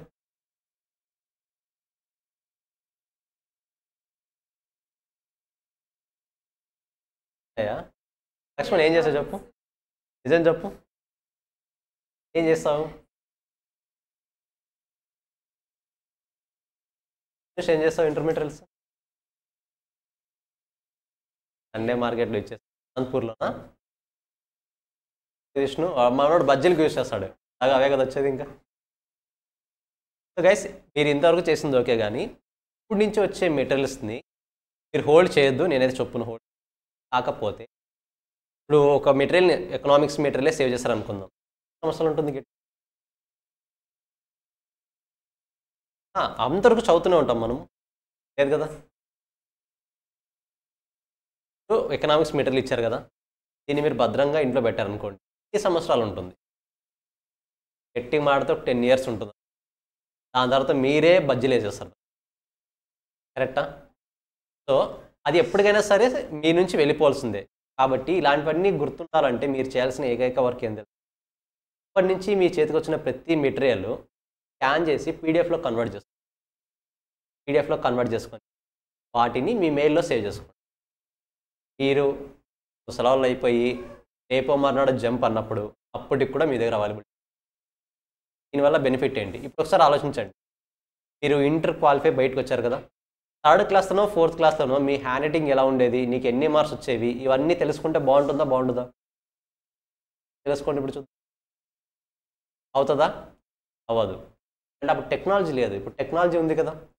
ఇక్కడ మీరు ఫౌండేషన్ నుంచి జరిగే ప్రతి యాక్టివిటీని సాఫ్ట్ కాపీలో రికార్డ్ చేయండి. వాటిని బట్ మీకు వచ్చే ప్రతి మీటర్ని, మీకు వచ్చే ప్రతి రన్నింగ్ నోట్ జస్ట్ పిక్ చేయండి, స్కాన్ చేయండి, పీడిఎఫ్లో కన్వర్ట్ చేయండి, చాప్టర్ వైజ్ పోస్ట్ చేయండి. మీకు ఇది మెయిల్లో సేవ్ చేసుకోండి. డెఫినెట్గా ఫ్యూచర్లో యూజ్ అవుతాయి. అంటే స్వీట్ మెమరీస్ లాగా. ఇంకా దీనివల్ల బెనిఫిట్స్ ఏంటి? టుమారో ఫౌండేషన్ ఎగ్జాము లేకపోతే మన ఏసీఏ ఎగ్జాము ఒక ఏది డిమాండ్ సప్లై అనే కాన్సెప్ట్ని రివైజ్ చేద్దాం అనుకున్నారు. కరెక్ట్ టైంకి మీరు లేచి బుక్ తీసేలోపు మీ ఫ్రెండ్ తీసుకుని వెళ్ళిపోయాడు. ఏం చేస్తారు ఇప్పుడు? లేదా కనబడట్లేదు అట్లీస్ట్. కొన్ని వరదలు వచ్చాయి. ఆ రోజు మీ హాస్టల్ ముందే హై రేంజ్లో ఉంటుంది. ఆ వరదల్లో బుక్ కొట్టుకుపోయింది. రేపు ఎగ్జాము రివైజ్ చేయకపోతే అయిపోయింది, కాన్సెప్ట్ ఎగిరిపోతుంది. ఏం చేద్దాం మరి ఇప్పుడు? అలాంటి సినారియోస్లో కూడా మీకు సాఫ్ట్ కాపీ, ఫిజికల్ కాపీని ఇప్పట్లో హ్యాండిల్ చేయడం చాలా చాలా చాలా చాలా రోజులు ఉండదు మీ దగ్గర. దానికి బెస్ట్ ఆల్టర్నేటివ్ సొల్యూషన్ సాఫ్ట్ కాపీలో కన్వర్ట్ చేసుకోండి. ఎలా కన్వర్ట్ చేయాలో స్కానర్ యాప్ ఉంటుంది, డౌన్లోడ్ చేసుకోండి, స్కాన్ చేయండి, పీడిఎఫ్లో కన్వర్ట్ చేయండి. స్కానర్ అంటే ఫోన్పే స్కానర్ కాదు. ఓపెన్ చేశారా? స్కాన్ కూడా చేయదు ఫస్ట్.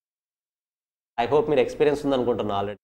వాటిని యూజ్ అలా సేవ్ చేసి పెట్టుకోండి, డెఫినెట్గా యూజ్ అవుతుంది. అలాంటి వర్క్ సిచ్యువేషన్ ఈ ఫ్యూచర్లో మన పిల్లలకి కూడా చూపించవచ్చు. ఇది నా హ్యాండ్ రైటింగ్, ఎలా రాసా నువ్వే బాగా రాసాడు అనుకోండి, బాగా రాయలేదనుకోండి చూపిస్తాం. ఏమని? నేను ఎలా రాసేవాడిని, నువ్వు ఎలా రాసావు చూడ. బాగా రాయలేదు అనుకోండి, నేనేం బాగా రాయలేదు, నేనే సక్సెస్ అయ్యాను, నువ్వెంత రానాల వాడు సక్సెస్. సిచ్యువేషన్ మర్చుకోవాలి. ఇలాంటి స్వీట్ మెమరీస్ ట్రస్ట్ మీ చాలా చాలా చాలా చాలా మీరు రాసే రన్నింగ్ నోట్స్ని బట్టి మీకు క్లాస్లో చాలా ఫన్ యాక్టివిటీస్ జరుగుతుంటాయి. కరెక్టా? ఫ్యాకల్టీస్ పాయింట్ ఆఫ్ వ్యూ అవ్వచ్చు, మీ పాయింట్ ఆఫ్ వ్యూ చాలా ఫన్ యాక్టివిటీస్ జరుగుతాయి. బట్ అది ఆ రోజుకి మాత్రమే ఫన్. కానీ ఆఫ్టర్ 10 years దాన్ని గుర్తు తెచ్చుకోవాలంటే గుర్తురాదు మీకు. కానీ ఆ రోజు మీరు నోట్స్లో రాసిన పాయింట్ని బట్టి ఆ రోజు జరిగిన సినారీస్ ఏంటో గుర్తొస్తాయి. అలాంటి మీరు రన్నింగ్ నోట్స్ రాసినప్పుడు ట్రై చేయండి. మనం రన్నింగ్ నోట్స్ రాసినప్పుడు కొన్ని ఇన్సిడెంట్స్ జరుగుతాయి, హ్యాపీ ఇన్సిడెంట్స్, అవి గుర్తొస్తాయి. సో ఎప్పుడైనా సరే ఇలాంటి మెమరీస్ని సేవ్ చేసుకోవడం వల్ల అల్టిమేట్గా మనము ఒక మంచి ఎంటర్టైన్మెంట్ని మిస్ అవ్వకుండా ఉంటాం. అదర్వైజ్ డెఫినెట్గా చెప్తున్నా, ఫ్యూచర్లో ఎంటర్టైన్మెంట్ అనేది మిస్ అవుతారు. చాలా గట్టిగా మాట్లాడితే 3 years ఇంకా ఎడ్యుకేషన్ లైఫ్ 3 to 4 గట్టిగా మాట్లాడుతుంది. ఇలాంటి మెమరబుల్ జర్నీ ఇంకా 3 to 4 yearsలో కంప్లీట్ అవుతుంది అన్నప్పుడు లాస్ట్ 3 years మెమరీ సేవ్ చేసుకోవాలో వద్దాం? మరి చేసుకుంటే బాగుంటుంది. మీ ఇష్టం, అది సేవ్ చేసుకోవాలో వద్దనేది మీ ఇష్టం. బట్ నేను చెప్తున్న థాట్ అది. సరే, 3 cases అయిపోయా? ఏం డౌట్ లేదు కదా? ఒకసారి చెప్పండి. కేస్ 1లో ఏది కాన్స్టెంట్ ఉంది? Supply constant. డిమాండ్కి ఈక్విలిబ్రియం ప్రైస్కి ఏ రిలేషన్ ఉంది? Direct relationship. సెకండ్ కేసులో డిమాండ్ కాన్స్టెంట్, ఏ రిలేషన్షిప్ ఉంది? Inverse relationship. దేనికి? సప్లైకి ఈక్విలిబ్రియం ప్రైస్కి. థర్డ్ కేసులో సప్లై డిమాండ్ సేమ్ ప్రపోర్షనేట్లో చేంజ్ అవ్వడం వల్ల ఈక్విలిబ్రియం ప్రైస్ ఏమైంది? కాన్స్టెంట్ అయింది. ఇప్పుడు చూడండి, ఇంకాస్త ఎక్స్ట్రీమ్ వెళ్తాడు. When there is more change in demand and less change in supply. డిమాండ్లో ఎక్కువ చేంజ్ వస్తూ ఉంది, సప్లైలో తక్కువ చేంజ్ వస్తుంది. డిమాండ్లో ఎక్కువ చేంజ్ వస్తుంది, తక్కువ change. If there is more increase in demand then less increase in supply leads to increase in nothing but guys, డిమాండ్లో చేంజ్ వచ్చిందా లేదా? వచ్చిందా లేదా? సప్లైలో చేంజ్ వచ్చిందా లేదా? వచ్చింది. కానీ దేంట్లో ఎక్కువ వచ్చింది? డిమాండ్లో ఎక్కువ చేంజ్ వచ్చింది. అలాంటప్పుడు ఏదైతే ఎక్కువ చేంజ్ వస్తుందో దాని ప్రపోర్షనేట్ కానీ ఈక్విలిబ్రియం ప్రైస్ అనేది చేంజ్ అవుతుంది. క్లారిటీ వస్తుందా?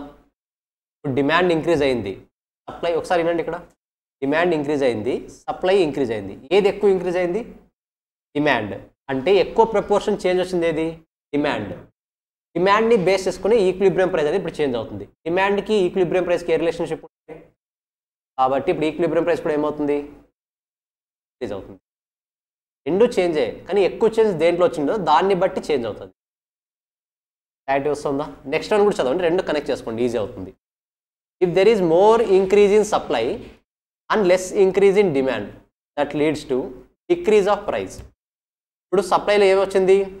ఎక్కువ చేంజ్ వచ్చింది, డిమాండ్లో తక్కువ చేంజ్ వచ్చింది. ఓకేనా? ఎక్కువ రెస్పాన్స్ ఉన్నది దేంట్లో? సప్లై. సప్లైకి ఈక్విలిబ్రియం ప్రైస్కి ఏ రిలేషన్షిప్ ఉంటుంది? ఇప్పుడు సప్లై ఇంక్రీజ్ అయిందంటే ఈక్విలిబ్రియం ప్రైస్ ఏమవ్వాలి? కాబట్టి ప్రైస్ డిక్రీజ్ అయింది. క్లారిటీ వస్తుందా? 2 చేంజెస్ ఓకే. ఏ దాంట్లో ఎక్కువ చేంజ్ వస్తుందో దాన్ని బట్టి ఈక్విలిబ్రియం ప్రైస్ రెస్పాండ్ అవుతుంది. డిమాండ్‌లో ఎక్కువ చేంజ్ వచ్చిందా? డిమాండ్‌కి ఈక్విలిబ్రియం ప్రైస్‌కి ఏ రిలేషన్‌షిప్? కాబట్టి ఇప్పుడు ప్రైస్ ఏమవ్వాలి? ఇంక్రీజ్ అవుతుంది. సప్లైకి డిమాండ్‌లో రెండిట్లోనూ చేంజ్ వచ్చింది. సప్లైలో ఎక్కువ చేంజ్ వచ్చింది. కాబట్టి సప్లైకి ఈక్విలిబ్రియం ప్రైస్‌కి ఏ రిలేషన్‌షిప్? ఇప్పుడు సప్లై ఇంక్రీజ్ అయిందా? డిక్రీజ్ అయిందా ఇక్కడ? ఇంక్రీజ్ అయింది. కాబట్టి డిమాండ్ ఏమవుతుంది? ప్రైస్ ఏమవుతుంది? డిక్రీజ్ అవుతుంది. సప్లై ఇంక్రీజ్ అయింది కాబట్టి ప్రైస్ డిక్రీజ్ అవుతుంది. సప్లై డిక్రీజ్ అయితే ప్రైస్ ఇంక్రీజ్ అవుతుంది. క్లారిటీ వస్తుందా? ఈ 2 పాయింట్స్ ఒకసారి చదవండి. Last point simple. మీరు డిస్టెన్స్ చూసుకున్నా సరే ఒకసారి చూడండి ఇక్కడ. డిమాండ్‌కి ఎంత స్పేస్ గ్యాప్ ఉంది, కరెక్టా కాదా? బట్ సప్లై చూడండి ఎంత స్పేస్ గ్యాప్ ఉంది. దాని మీనింగ్ ఏంటి? సప్లైలో తక్కువ చేంజ్ వచ్చింది, డిమాండ్లో ఎక్కువ చేంజ్ వచ్చింది. సో డిమాండ్లో ఎక్కువ చేంజ్ ఉంది కాబట్టి ఆటోమేటిక్గా ఈక్విలిబ్రియం ప్రైస్ ఏమైంటుంది? ఇంక్రీజ్ అవుతుంది. ఎలా చెప్పగలవు? ఈక్విలిబ్రియం ప్రైస్కి డిమాండ్కి డైరెక్ట్ రిలేషన్. ఇక్కడ కింద చూడండి కేస్ 5. డిమాండ్లో కొంచెం చేంజ్ వచ్చింది ఇప్పుడు, కానీ సప్లైలో చాలా చేంజ్ వచ్చింది. అంటే సప్లైని బేస్ చేసుకొని ఇప్పుడు ఈక్విలిబ్రియం ప్రైస్ రెస్పాండ్ అవుతుంది, కరెక్టా? మరి సప్లైని బేస్ చేసుకొని ఈక్విలిబ్రియం ప్రైస్ రెస్పాండ్ అవ్వాలంటే డైరెక్ట్గా రెస్పాండ్ అవుతుందా, ఇండైరెక్ట్గా రెస్పాండ్ అవుతుందా? ఇండైరెక్ట్గా. సప్లై ఎక్కువ చేంజ్ వచ్చింది కాబట్టి ఈక్విలిబ్రియం ప్రైస్ ఏమవుతుంది ఇప్పుడు? డిక్రీజ్ అవుతుంది. ఎందుకు? ఆ రెండింటికి ఆపోజిట్ రిలేషన్షిప్. క్లియర్? గుర్తుంటుందా? లాస్ట్ వన్ కూడా డిస్కస్ చేద్దాం. చాలా సింపుల్ పాయింట్ ఇది. When the demand curve is increased and supply curve is decreased, the new equilibrium price will be increased. Wait first 4-5 చదవండి చెప్తాను. 4-5 చదవండి ఒకసారి. లాస్ట్ కేసు ఇప్పుడు ఎక్స్ప్లెయిన్ చేసుకుందాం. 4-5 చదవండి.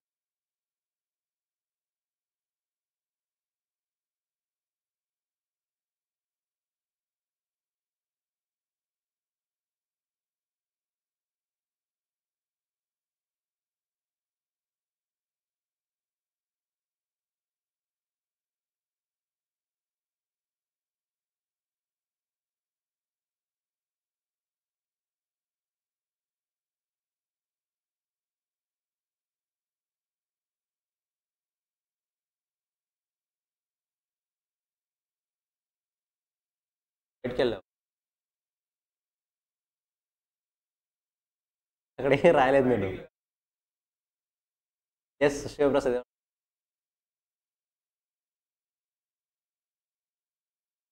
ఆ పాయింటే 6th కేసులో వస్తుంది, అందుకని అది ఆపాను. ఎందుకు డైరెక్ట్ రిలేషన్షిప్లో ఉంటున్నది 6th పాయింట్ అదే ఉంది. నేను ఎక్స్ప్లెయిన్ చేస్తాను. విష్ణు ఏదో అడుగుతున్నావు?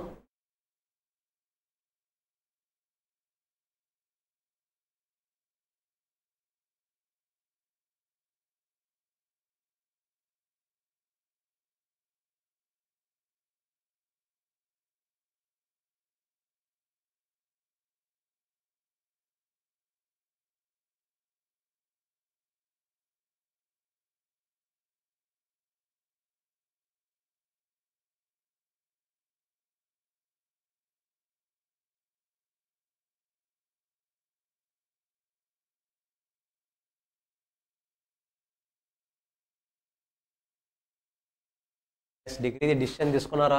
అయిపోయిందా?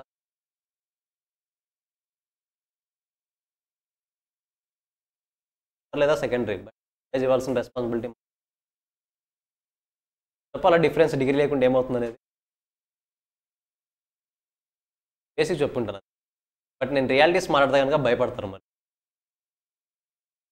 పాయింట్ కేస్ స్టడీ 6 అయిపోయిన తర్వాత అది అయిపోతుంది, ఈజీగానే అయిపోతుంది. సరే గైస్, 5 వరకు క్లియర్ కదా? ఇప్పుడు ఒకసారి చెప్పండి, ఒక ప్రోడక్ట్కి ప్రైస్ ఇంక్రీజ్ అవ్వాలా డిక్రీజ్ అవ్వాలా అనేది ఎక్కువగా డిమాండ్ని బేస్ చేసుకుని ఉంటుందా, సప్లైని బేస్ చేసుకుని? That's why there is a direct relation. ఎలా చెప్తున్నారు మీరు డిమాండ్ అని? అంతే కదా, మార్కెట్లో డిమాండ్ ఎక్కువ ఉందంటే ప్రైస్ చేంజ్ అవుతుంది. సప్లైని బట్టి ప్రైస్ చేంజ్ అవుతుందా? చేంజ్ అవ్వదు. గైస్ తగిలిస్తున్నావు దానికి. వెయిట్ అవా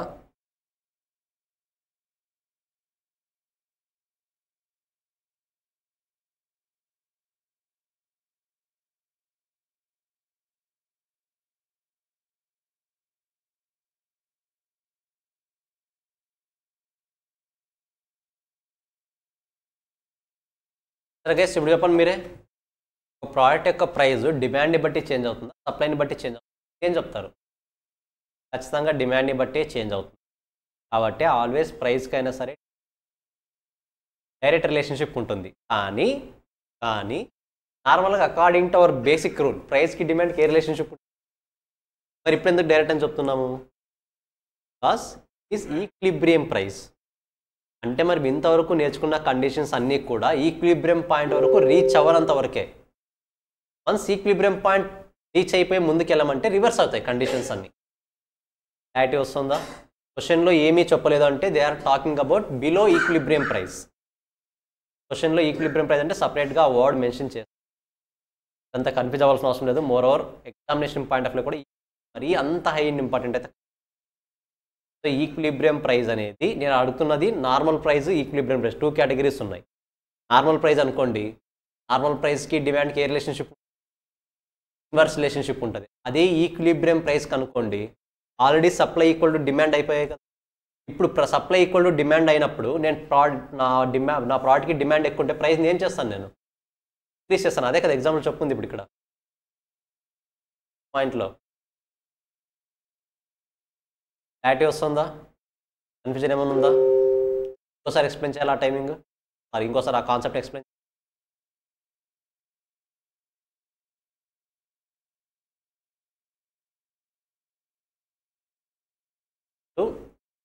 నువ్వు 100 రూపీస్ పర్ కేజీ సేల్ చేస్తావు, ఓకేనా? నీ ప్రోడక్ట్కి డిమాండ్ చాలా బాగుంది, అలాంటి ఇష్యూ లేదు. సరే 100 రూపీస్ పర్ కేజీ, ఈ ప్రోడక్ట్కి డిమాండ్ చాలా బాగుంది, నీ దగ్గర 100 కేజీస్ ఉన్నాయి. డిమాండ్ బాగుంది అంటే దాని మీనింగ్ ఏంటి? నువ్వు మార్కెట్లో తెచ్చిన ప్రతి ప్రోడక్ట్ సేల్ అవుతుంది. ఇది కేస్ 1. కేస్ 2, నీ ప్రోడక్ట్కి డిమాండ్ బాగుంది కాబట్టి నువ్వు 150 రూపీస్ చేసావు. 150 రూపీస్ చేసావు. బట్ మీరు థింక్ చేయాల్సింది ప్రైస్ ఇంక్రీజ్ చేయడం కరెక్టా కదా అని థింక్ చేయాలంటే నీ దగ్గర 100 కేజీసే ఉన్నాయా, 100 కన్నా ఎక్కువ ఉన్నాయా? ఇంకా 100 ఉన్నాయా, 100 కన్నా ఎక్కువ ఉన్నాయా? అంటే సప్లై లిమిటెడ్గా ఉందా, అన్లిమిటెడ్గా ఉందా? అలాంటప్పుడు నువ్వు ప్రైస్ ఏం చేయొచ్చు? ఇంక్రీజ్ చేయొచ్చు. అలాంటప్పుడు supply constant is 100 kgs is constant. 100 kgs constant ఉన్నప్పుడు ప్రైస్ ఏం చేయొచ్చు? నువ్వు ఇంక్రీజ్ చేయొచ్చు. నార్మల్గా థింక్ చేయండి, మనకు సప్లై కాన్స్టెంట్ ఉంది అనుకుంటే డిమాండ్ కూడా ఎలా ఉంటుంది మార్కెట్లో? సప్లైని మించి ఉంటుందా డిమాండ్ మార్కెట్లో? ఎందుకు ఇప్పుడు నేను 100 కేజీస్ సేల్ చేస్తున్నాను, నేను కస్టమర్ కొనేవాడు 100 కేజీసే కొనగలడా, 100 కన్నా ఎక్కువ కొనగలడా? 100 కొనగలడు. అంటే అక్కడ డిమాండ్ ఫ్యాక్టర్ అనేది నెగ్లిజిబుల్ అయిపోతుంది. కేస్ 3, ఇప్పుడు నువ్వు మోర్ దాన్ 100 కేజీస్ సేల్ చేయగలవు. సో అంటే సప్లై చాలా ఎక్కువ ఉంది, సప్లై అన్లిమిటెడ్ కాబట్టి ప్రైస్ని ఏం చేయాలి? ఇప్పుడు నువ్వు ఇంక్రీజ్ చేయాలి. ఎందుకు? ఎక్కువ కస్టమర్స్ ఇంకా వస్తారు కాబట్టి. అంటే డిమాండ్ ఏమవుతుంది అక్కడ? ఇంకా ఇంక్రీజ్ అవుతుంది. నీ ప్రోడక్ట్ ఉన్న డిమాండ్ ఇంకా ఇంక్రీజ్ అవుతుంది. అప్పుడు ఆటోమేటిక్గా ఒక పర్టికులర్ పాయింట్లో సప్లై ఈక్వల్ టు డిమాండ్ అయిపోతుందా? ఒక పర్టికులర్ మార్కెట్ పొజిషన్ రీచ్ అయిన తర్వాత సప్లై ఈక్వల్ టు డిమాండ్ అయిపోతుంది. సప్లై ఈక్వల్ టు డిమాండ్ అయ్యేంత వరకు నువ్వు ప్రైస్ని ఏం చేయాలి? డిక్రీజ్ చేయాలి. Once supply equal to demand అయిన తర్వాత నువ్వు ప్రైస్ని ఏం చేయాలి? డిక్రీజ్ చేయాలి. అందుకనే ఈక్విలిబ్రియం ప్రైస్ డైరెక్ట్ రిలేషన్షిప్లో ఉంటుంది, నార్మల్ ప్రైస్ ఇన్వర్స్ రిలేషన్షిప్లో ఉంటుంది. క్లారిటీ వస్తుందా? ఏం లేదు కదా? 6th పాయింట్ చదవండి, final case. When the demand is increased and supply is decreased. Guys రెండు యాక్టివిటీస్ ఒకేసారి జరుగుతున్నాయి. డిమాండ్ ఇంక్రీజ్ అవుతుంది, సప్లై డిక్రీజ్ అవుతుంది. The new equilibrium price will be increased. ఎలా చెప్పుకోగలరు ఇంక్రీజ్ అన్నది? డిమాండ్కి ప్రైస్కి డైరెక్ట్ రిలేషన్షిప్, సప్లైకి ఈక్విలిబ్రియం ప్రైస్కి ఇన్వర్స్ రిలేషన్షిప్. క్లారిటీ వస్తుందా? ఫస్ట్ 5 కేసెస్ అర్థమైతే 6th కేసు చాలా easy. In the same way when supply is increased and demand is decreased, ఇప్పుడు ఆటోమేటిక్గా equilibrium price ఏమవుతుంది? డిక్రీజ్ అవుతుంది. ఎందుకు? సప్లైకి ఈక్విలిబ్రియం ప్రైస్కి ఇన్వర్స్ రిలేషన్షిప్, సప్లై డిమాండ్కి ఈక్విలిబ్రియం ప్రైస్కి డైరెక్ట్ రిలేషన్షిప్. అంటే ఫస్ట్ 2 పాయింట్స్ని రెండింటిని మెర్జ్ చేస్తే వచ్చేది కేస్ 6. ఫస్ట్ 2నా 2, 3నా? ఫస్ట్ 2. ఫస్ట్ 2 పాయింట్స్ని కనెక్ట్ చేస్తే వచ్చేది కేస్ 6. క్లారిటీ వస్తుందా? జస్ట్ ఒకసారి చదవండి. సింపుల్ పాయింట్సే, మరీ హై ఎండ్లో నేర్చుకోవాల్సిన అవసరం లేదు. రిలేషన్షిప్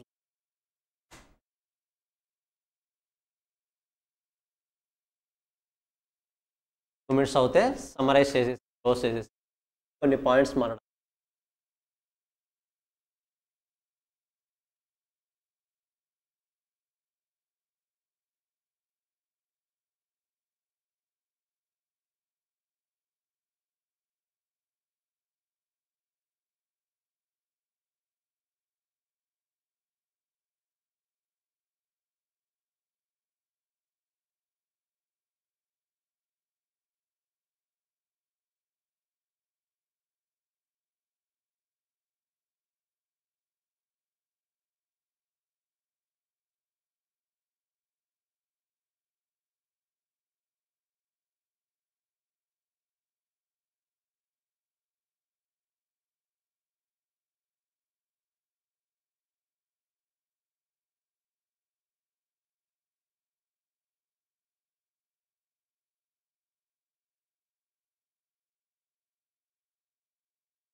సరే చెప్పండి ఒకసారి. కేస్ 1 ఏది కాన్స్టెంట్? కేస్ 1 ఏది కాన్స్టెంట్? సప్లై. ఏ రిలేషన్షిప్ ఉంటుంది ఏ రెండింటి మధ్య? డిమాండ్కి ఈక్విలిబ్రియం ప్రైస్కి. సెకండ్ కేసులో ఏది కాన్స్టెంట్? ఏ రిలేషన్షిప్ ఉంటుంది ఏది దీనికి? సప్లైకి ఈక్విలిబ్రియం ప్రైస్. థర్డ్ కేసులో సేమ్ ప్రపోర్షనేట్లో చేంజ్ అవుతాయి. అవి చేంజ్ అంటే ఇంక్రీజ్ అవ్వచ్చు, డిక్రీజ్ అవ్వచ్చు. అలాంటప్పుడు ఈక్విలిబ్రియం ప్రైస్ ఏమవుతుంది? కాన్స్టెంట్ ఉంటుంది. కేస్ 4లో డిమాండ్ ఎక్కువ ప్రపోర్షన్లో ఇంక్రీజ్ అవుతుంది, సప్లై తక్కువ ప్రపోర్షన్లో ఇంక్రీజ్ అవుతుంది. అలాంటప్పుడు ప్రైస్ ఏమవుతుంది? ఇంక్రీజ్ అవుతుంది. ఎందుకు? ఎక్కువ ప్రపోర్షన్ దేంట్లో చేంజ్ వస్తుంది? డిమాండ్. డిమాండ్కి ప్రైస్కి ఏ రిలేషన్షిప్? కాబట్టి ఇప్పుడు ప్రైస్ కూడా ఏమవుతుంది? ఇంక్రీజ్ అవుతుంది. కేస్ 4. కేస్ 5లో ఏమవుతుంది? సప్లై ఎక్కువ చేంజ్ వస్తుంది, డిమాండ్ తక్కువ చేంజ్ వస్తుంది. అంటే ఎక్కువ చేంజ్ ఇంపాక్ట్ ఉన్నది దేనిది? సప్లైది. సప్లైకి ఈక్విలిబ్రియం ప్రైస్కి ఏ రిలేషన్షిప్? అంటే ఇప్పుడు సప్లై ఇంక్రీజ్ అయిందంటే డిమాండ్ ఏమవ్వాలి? ప్రైస్ ఏమవ్వాలి?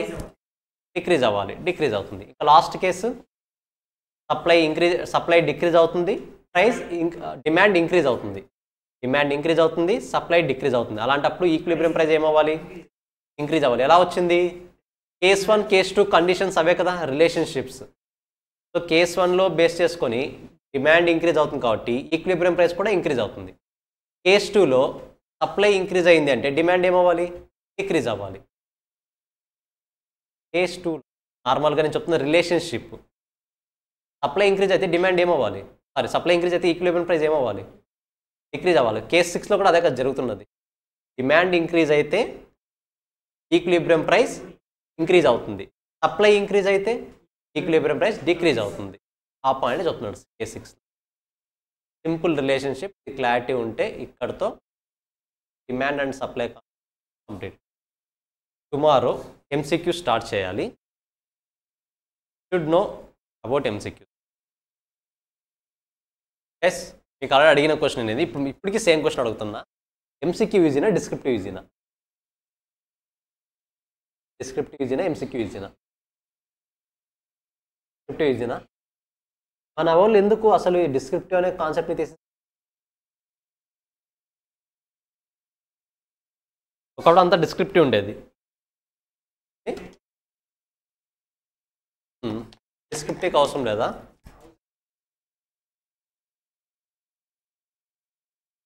కానీ ఈజీ అంటున్నావు. సో నార్మల్గా మనకు మీరు చదవడంలో మేబీ మీకు డిస్క్రిప్టివ్ ఈజీ అనిపించచ్చేమో, సిలబస్ తక్కువ అనిపించచ్చు. రియల్ టైంలో సర్వే అవ్వాలంటే మనం ట్రాక్ చేయాల్సింది ఎంసీక్యూ. ఎందుకంటే డిస్క్రిప్టివ్ అనేది జస్ట్ ఒక పాయింట్ ఆఫ్ వ్యూలో థింక్ చేస్తుంది, వాట్ ఈస్ డిమాండ్ అంతే. అని ఎంసీక్యూస్ ఏం చేస్తుంది? డిమాండ్ని రకరకాలుగా ఎన్ని వేస్తో థింక్ అన్ని వేస్తో కూడా. ఇప్పుడు గట్టిగా మాడితే మనం డిమాండ్ అండ్ సప్లై గురించి ఎన్ని పాయింట్స్ నేర్చుకుంటాం ఒకసారి చూద్దామా? నేను స్పీడ్గా రివైజ్ చేస్తాను, ఒకసారి చూడండి. ఫస్ట్ కేస్ 1లో ఏం నేర్చుకున్నాం? డిమాండ్కైనా సప్లైకైనా 2 కండిషన్స్ ఏంటేంటి అవి? Willingness, ability. దీని తర్వాత ఏం నేర్చుకున్నాం? డిమాండ్కి, ప్రైస్కి, డిమాండ్కి రిలేషన్, డైరెక్ట్ రిలేషన్, ప్రైస్కి సప్లైకి రిలేషన్, రివర్స్ రిలేషన్. కరెక్టా? సారీ, రివర్స్ వస్తాము.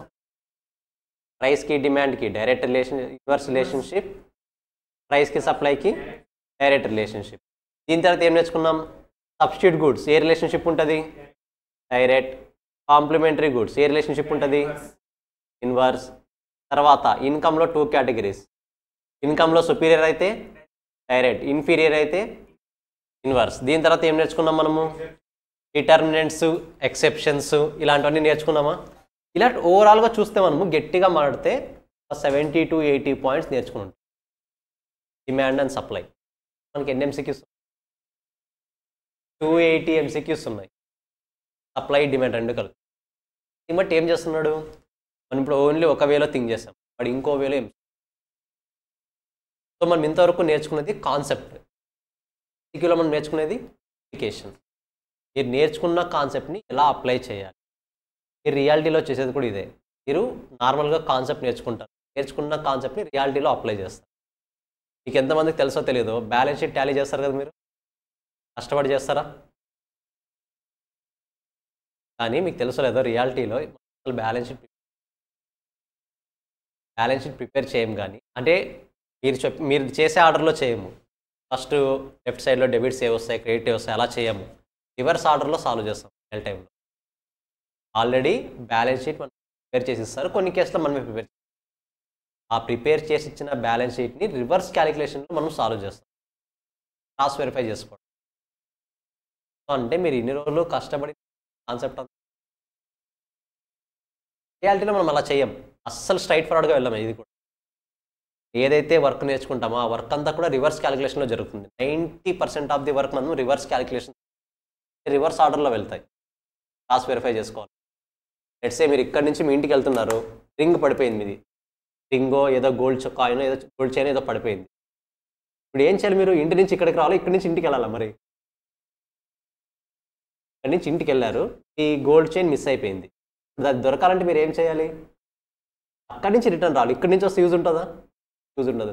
బట్ అక్కడ ఏం చేయాలి? రివర్స్ ఆర్డర్లో క్యాలిక్యులేట్ చేస్తేనే మీకు జరిగిన మిస్టేక్, ఎర్రర్. రియాలిటీలో మనం అన్నీ కూడా రివర్స్ ఫీల్ చేస్తాం. ఓకేనా? అన్నీ మీన్స్ ఎక్స్పెషల్లీ అకౌంట్స్, కాస్టింగ్ చాలా వరకు.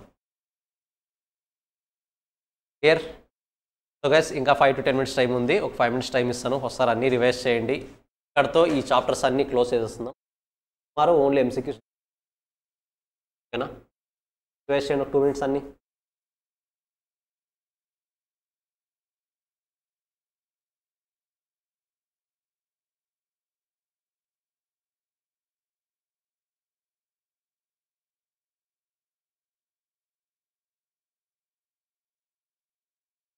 మాట్లాడుతున్నాం.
హైదరాబాద్ ఏం చెప్పండి? ఉందా?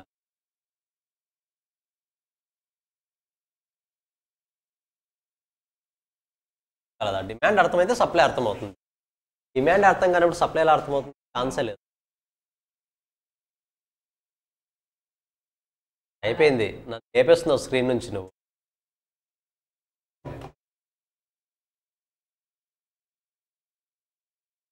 రన్ చేయి.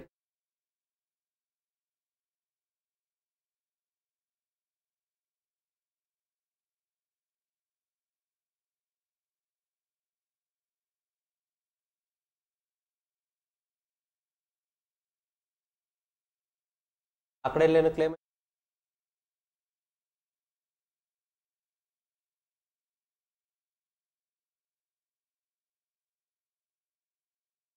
ఇదా గైస్ సింపుల్. డిగ్రీది ఎప్పుడైనా సరే ప్రజెంట్ ఉన్న కంపెనీస్ 90% ఆఫ్ ది కంపెనీస్ కొన్ని పాలసీస్ ఉంటాయి.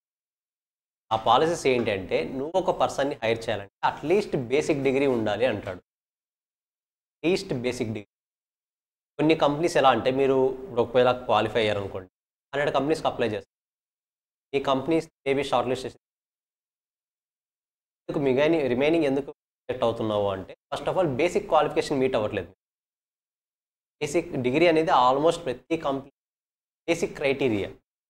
ఎందో you are qualified basic criteria వాళ్ళకి. ఎందుకు అంటే లెట్సే కొన్ని కంపెనీస్ అగ్రిమెంట్స్ క్లయింట్స్తో అగ్రిమెంట్స్ ఎంటర్ అవుతాయి, అండ్ సర్వీసెస్ ప్రొవైడ్ చేస్తాం. బట్ క్లయింట్ మీటింగ్ దగ్గరికి వెళ్ళాలంటే కొన్ని ఆథరైజేషన్స్ ఉంటాయి. అలాంటి ఆథరైజేషన్కి వాళ్ళ ఆధార్ కార్డ్ బేస్ తీసుకో, డిగ్రీ సర్టిఫికేట్ బేస్. ఇప్పుడు యాజ్ ఏ కంపెనీ ఓనర్గా నేను నిన్ను హైర్ చేస్తే నేను నా క్లయింట్ బిజినెస్లోకి నిన్ను పంపించగలనా? పంపించలేను. ఎందుకు? డిగ్రీ లేదు. ఏమే క్వాలిఫై అయ్యావా, సే క్వాలిఫై అయ్యావు, బట్ నీకు అథారిటీ ఉంది, ఆథరైజేషన్ లేదు. ఏదో ఒక బేస్ మనకి ఎడ్యుకేషన్ డిగ్రీ బేసిక్ ఏదైనా ఉందా అంటే ఒకప్పుడు 10th ఉండేది. 10th తర్వాత ఇంటర్ అయిపోయింది, ఇప్పుడు డిగ్రీస్ ఉన్నాయి. ఐ థింక్ 2025 సంథింగ్ 2030 నుంచి మనకు లిటరసీ రేట్ ఐడెంటిఫై చేస్తారు కదా. ఇంతవరకు అంటే లిటరసీ రేట్ దేని మీద ఐడెంటిఫై చేస్తారు? 10th క్లాస్, 10th కంప్లీట్ అయిందా లేదా. బట్ ఇప్పటి నుంచి ఏం చేస్తారు? డిగ్రీని బేస్ చేసుకుంటారు. ఇంటర్ కూడా కాదు, ఇంటర్ నడుస్తుంది ప్రజెంట్. నువ్వు 10th క్వాలిఫై అయితే లిటరసీ రేట్లో రావు, నువ్వు కంప్లీట్ అయితే లిటరసీ రేట్లో వస్తావు. ఏమలా ఫర్దర్గా ఫ్యూచర్ ఏమవుతుంది? డిగ్రీ అవుతుంది. అది ఒక best one of the option.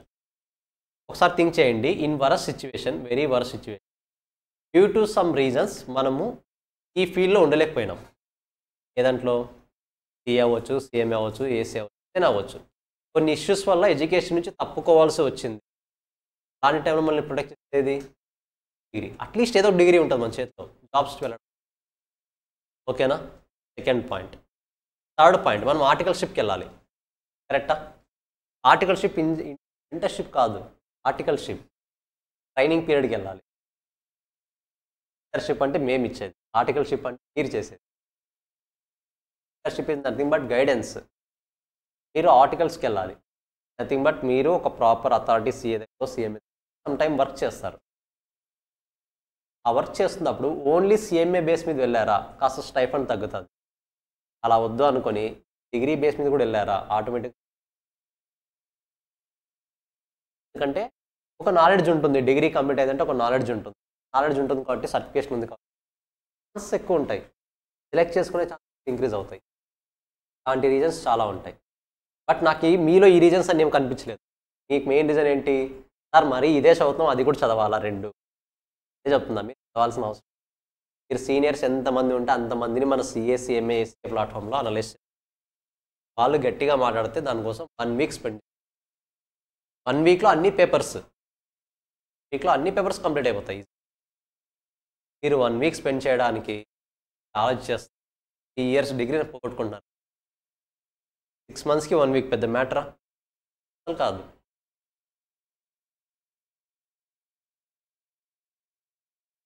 రోజు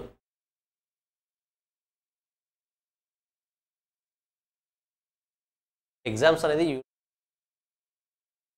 మీరు ఎగ్జామ్స్ ఎందుకు క్వరీ అవుతున్నారు? ఎగ్జామ్స్ ఇంకా ఎప్పుడో కదా. ఎగ్జామ్ ఎప్పుడుంది అనేది మీకు 1 మంత్ ముందే తెలుస్తుంది, 1.5 ముందే తెలుస్తుంది. ఈజీగా 1.5 ముందే 1.5 మంత్ ముందే తెలుస్తుంది. అప్పుడు షెడ్యూల్ని అడ్జస్ట్ చేసుకుంటే ఓకేనా. మోస్ట్ ఇప్పుడు రాస్తున్నారు, ఇంటర్ వాళ్ళు డిగ్రీ రాస్తున్నారు. ఎగ్జామ్స్ అయిపోగానే డిగ్రీ స్టార్ట్ అవుతుంది. ఏసీసీ వాళ్ళు రాస్తున్నారు, 6th 7th ఎగ్జామ్ వాళ్ళకి 10th నుంచి డిగ్రీ ఎగ్జామ్స్ రాస్తున్నారు కదా.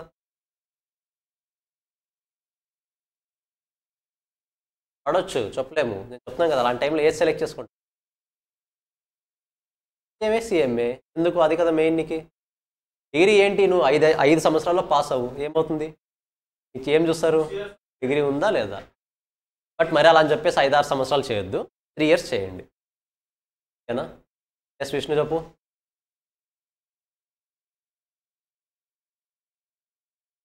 అది కానీ మనం 1 ఇయర్ చదవం కదా చదువుతావా పర్లేదు ఏం స్టూడెంట్గా ఉంటావు 6 ఇయర్స్ ఏమవుతుంది సో 3 ఇయర్స్ ఈజీ కంప్లీట్ చేసుకోవచ్చు మ్యాటరే కాదు అది అనవసరంగా ఎక్కువ కన్ఫ్యూజ్ అవద్దండి నా మైండ్ని డిస్టర్బ్ చేసుకో ఫ్రీగా వచ్చే సొల్యూషన్ని కాంప్లికేటెడ్ చేసుకో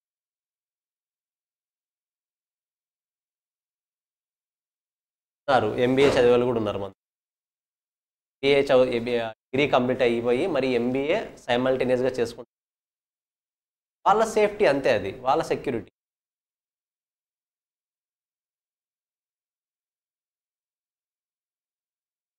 అది క్వాలిఫై అయ్యారా ఏ చేసుకోవచ్చు డిగ్రీ ఎలా రాస్తారా ఏ కూడా చేసుకోవచ్చు కాకపోతే మనకి గుంటూరు బ్రాంచ్ నుంచి వస్తుంది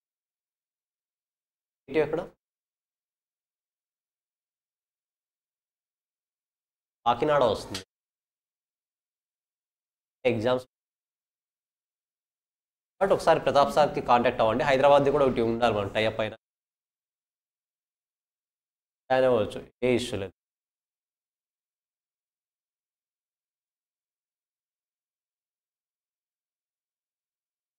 వెయిట్ గైస్ ఇది ఓవరాల్గా డిగ్రీ గురించి ఏమైనా డౌట్స్ ఉన్నాయి డిగ్రీ గురించి మీకు స్పెసిఫిక్గా ఏది ఎక్కువ ఆలోచించకుండా హ్యాపీగా చేసుకోండి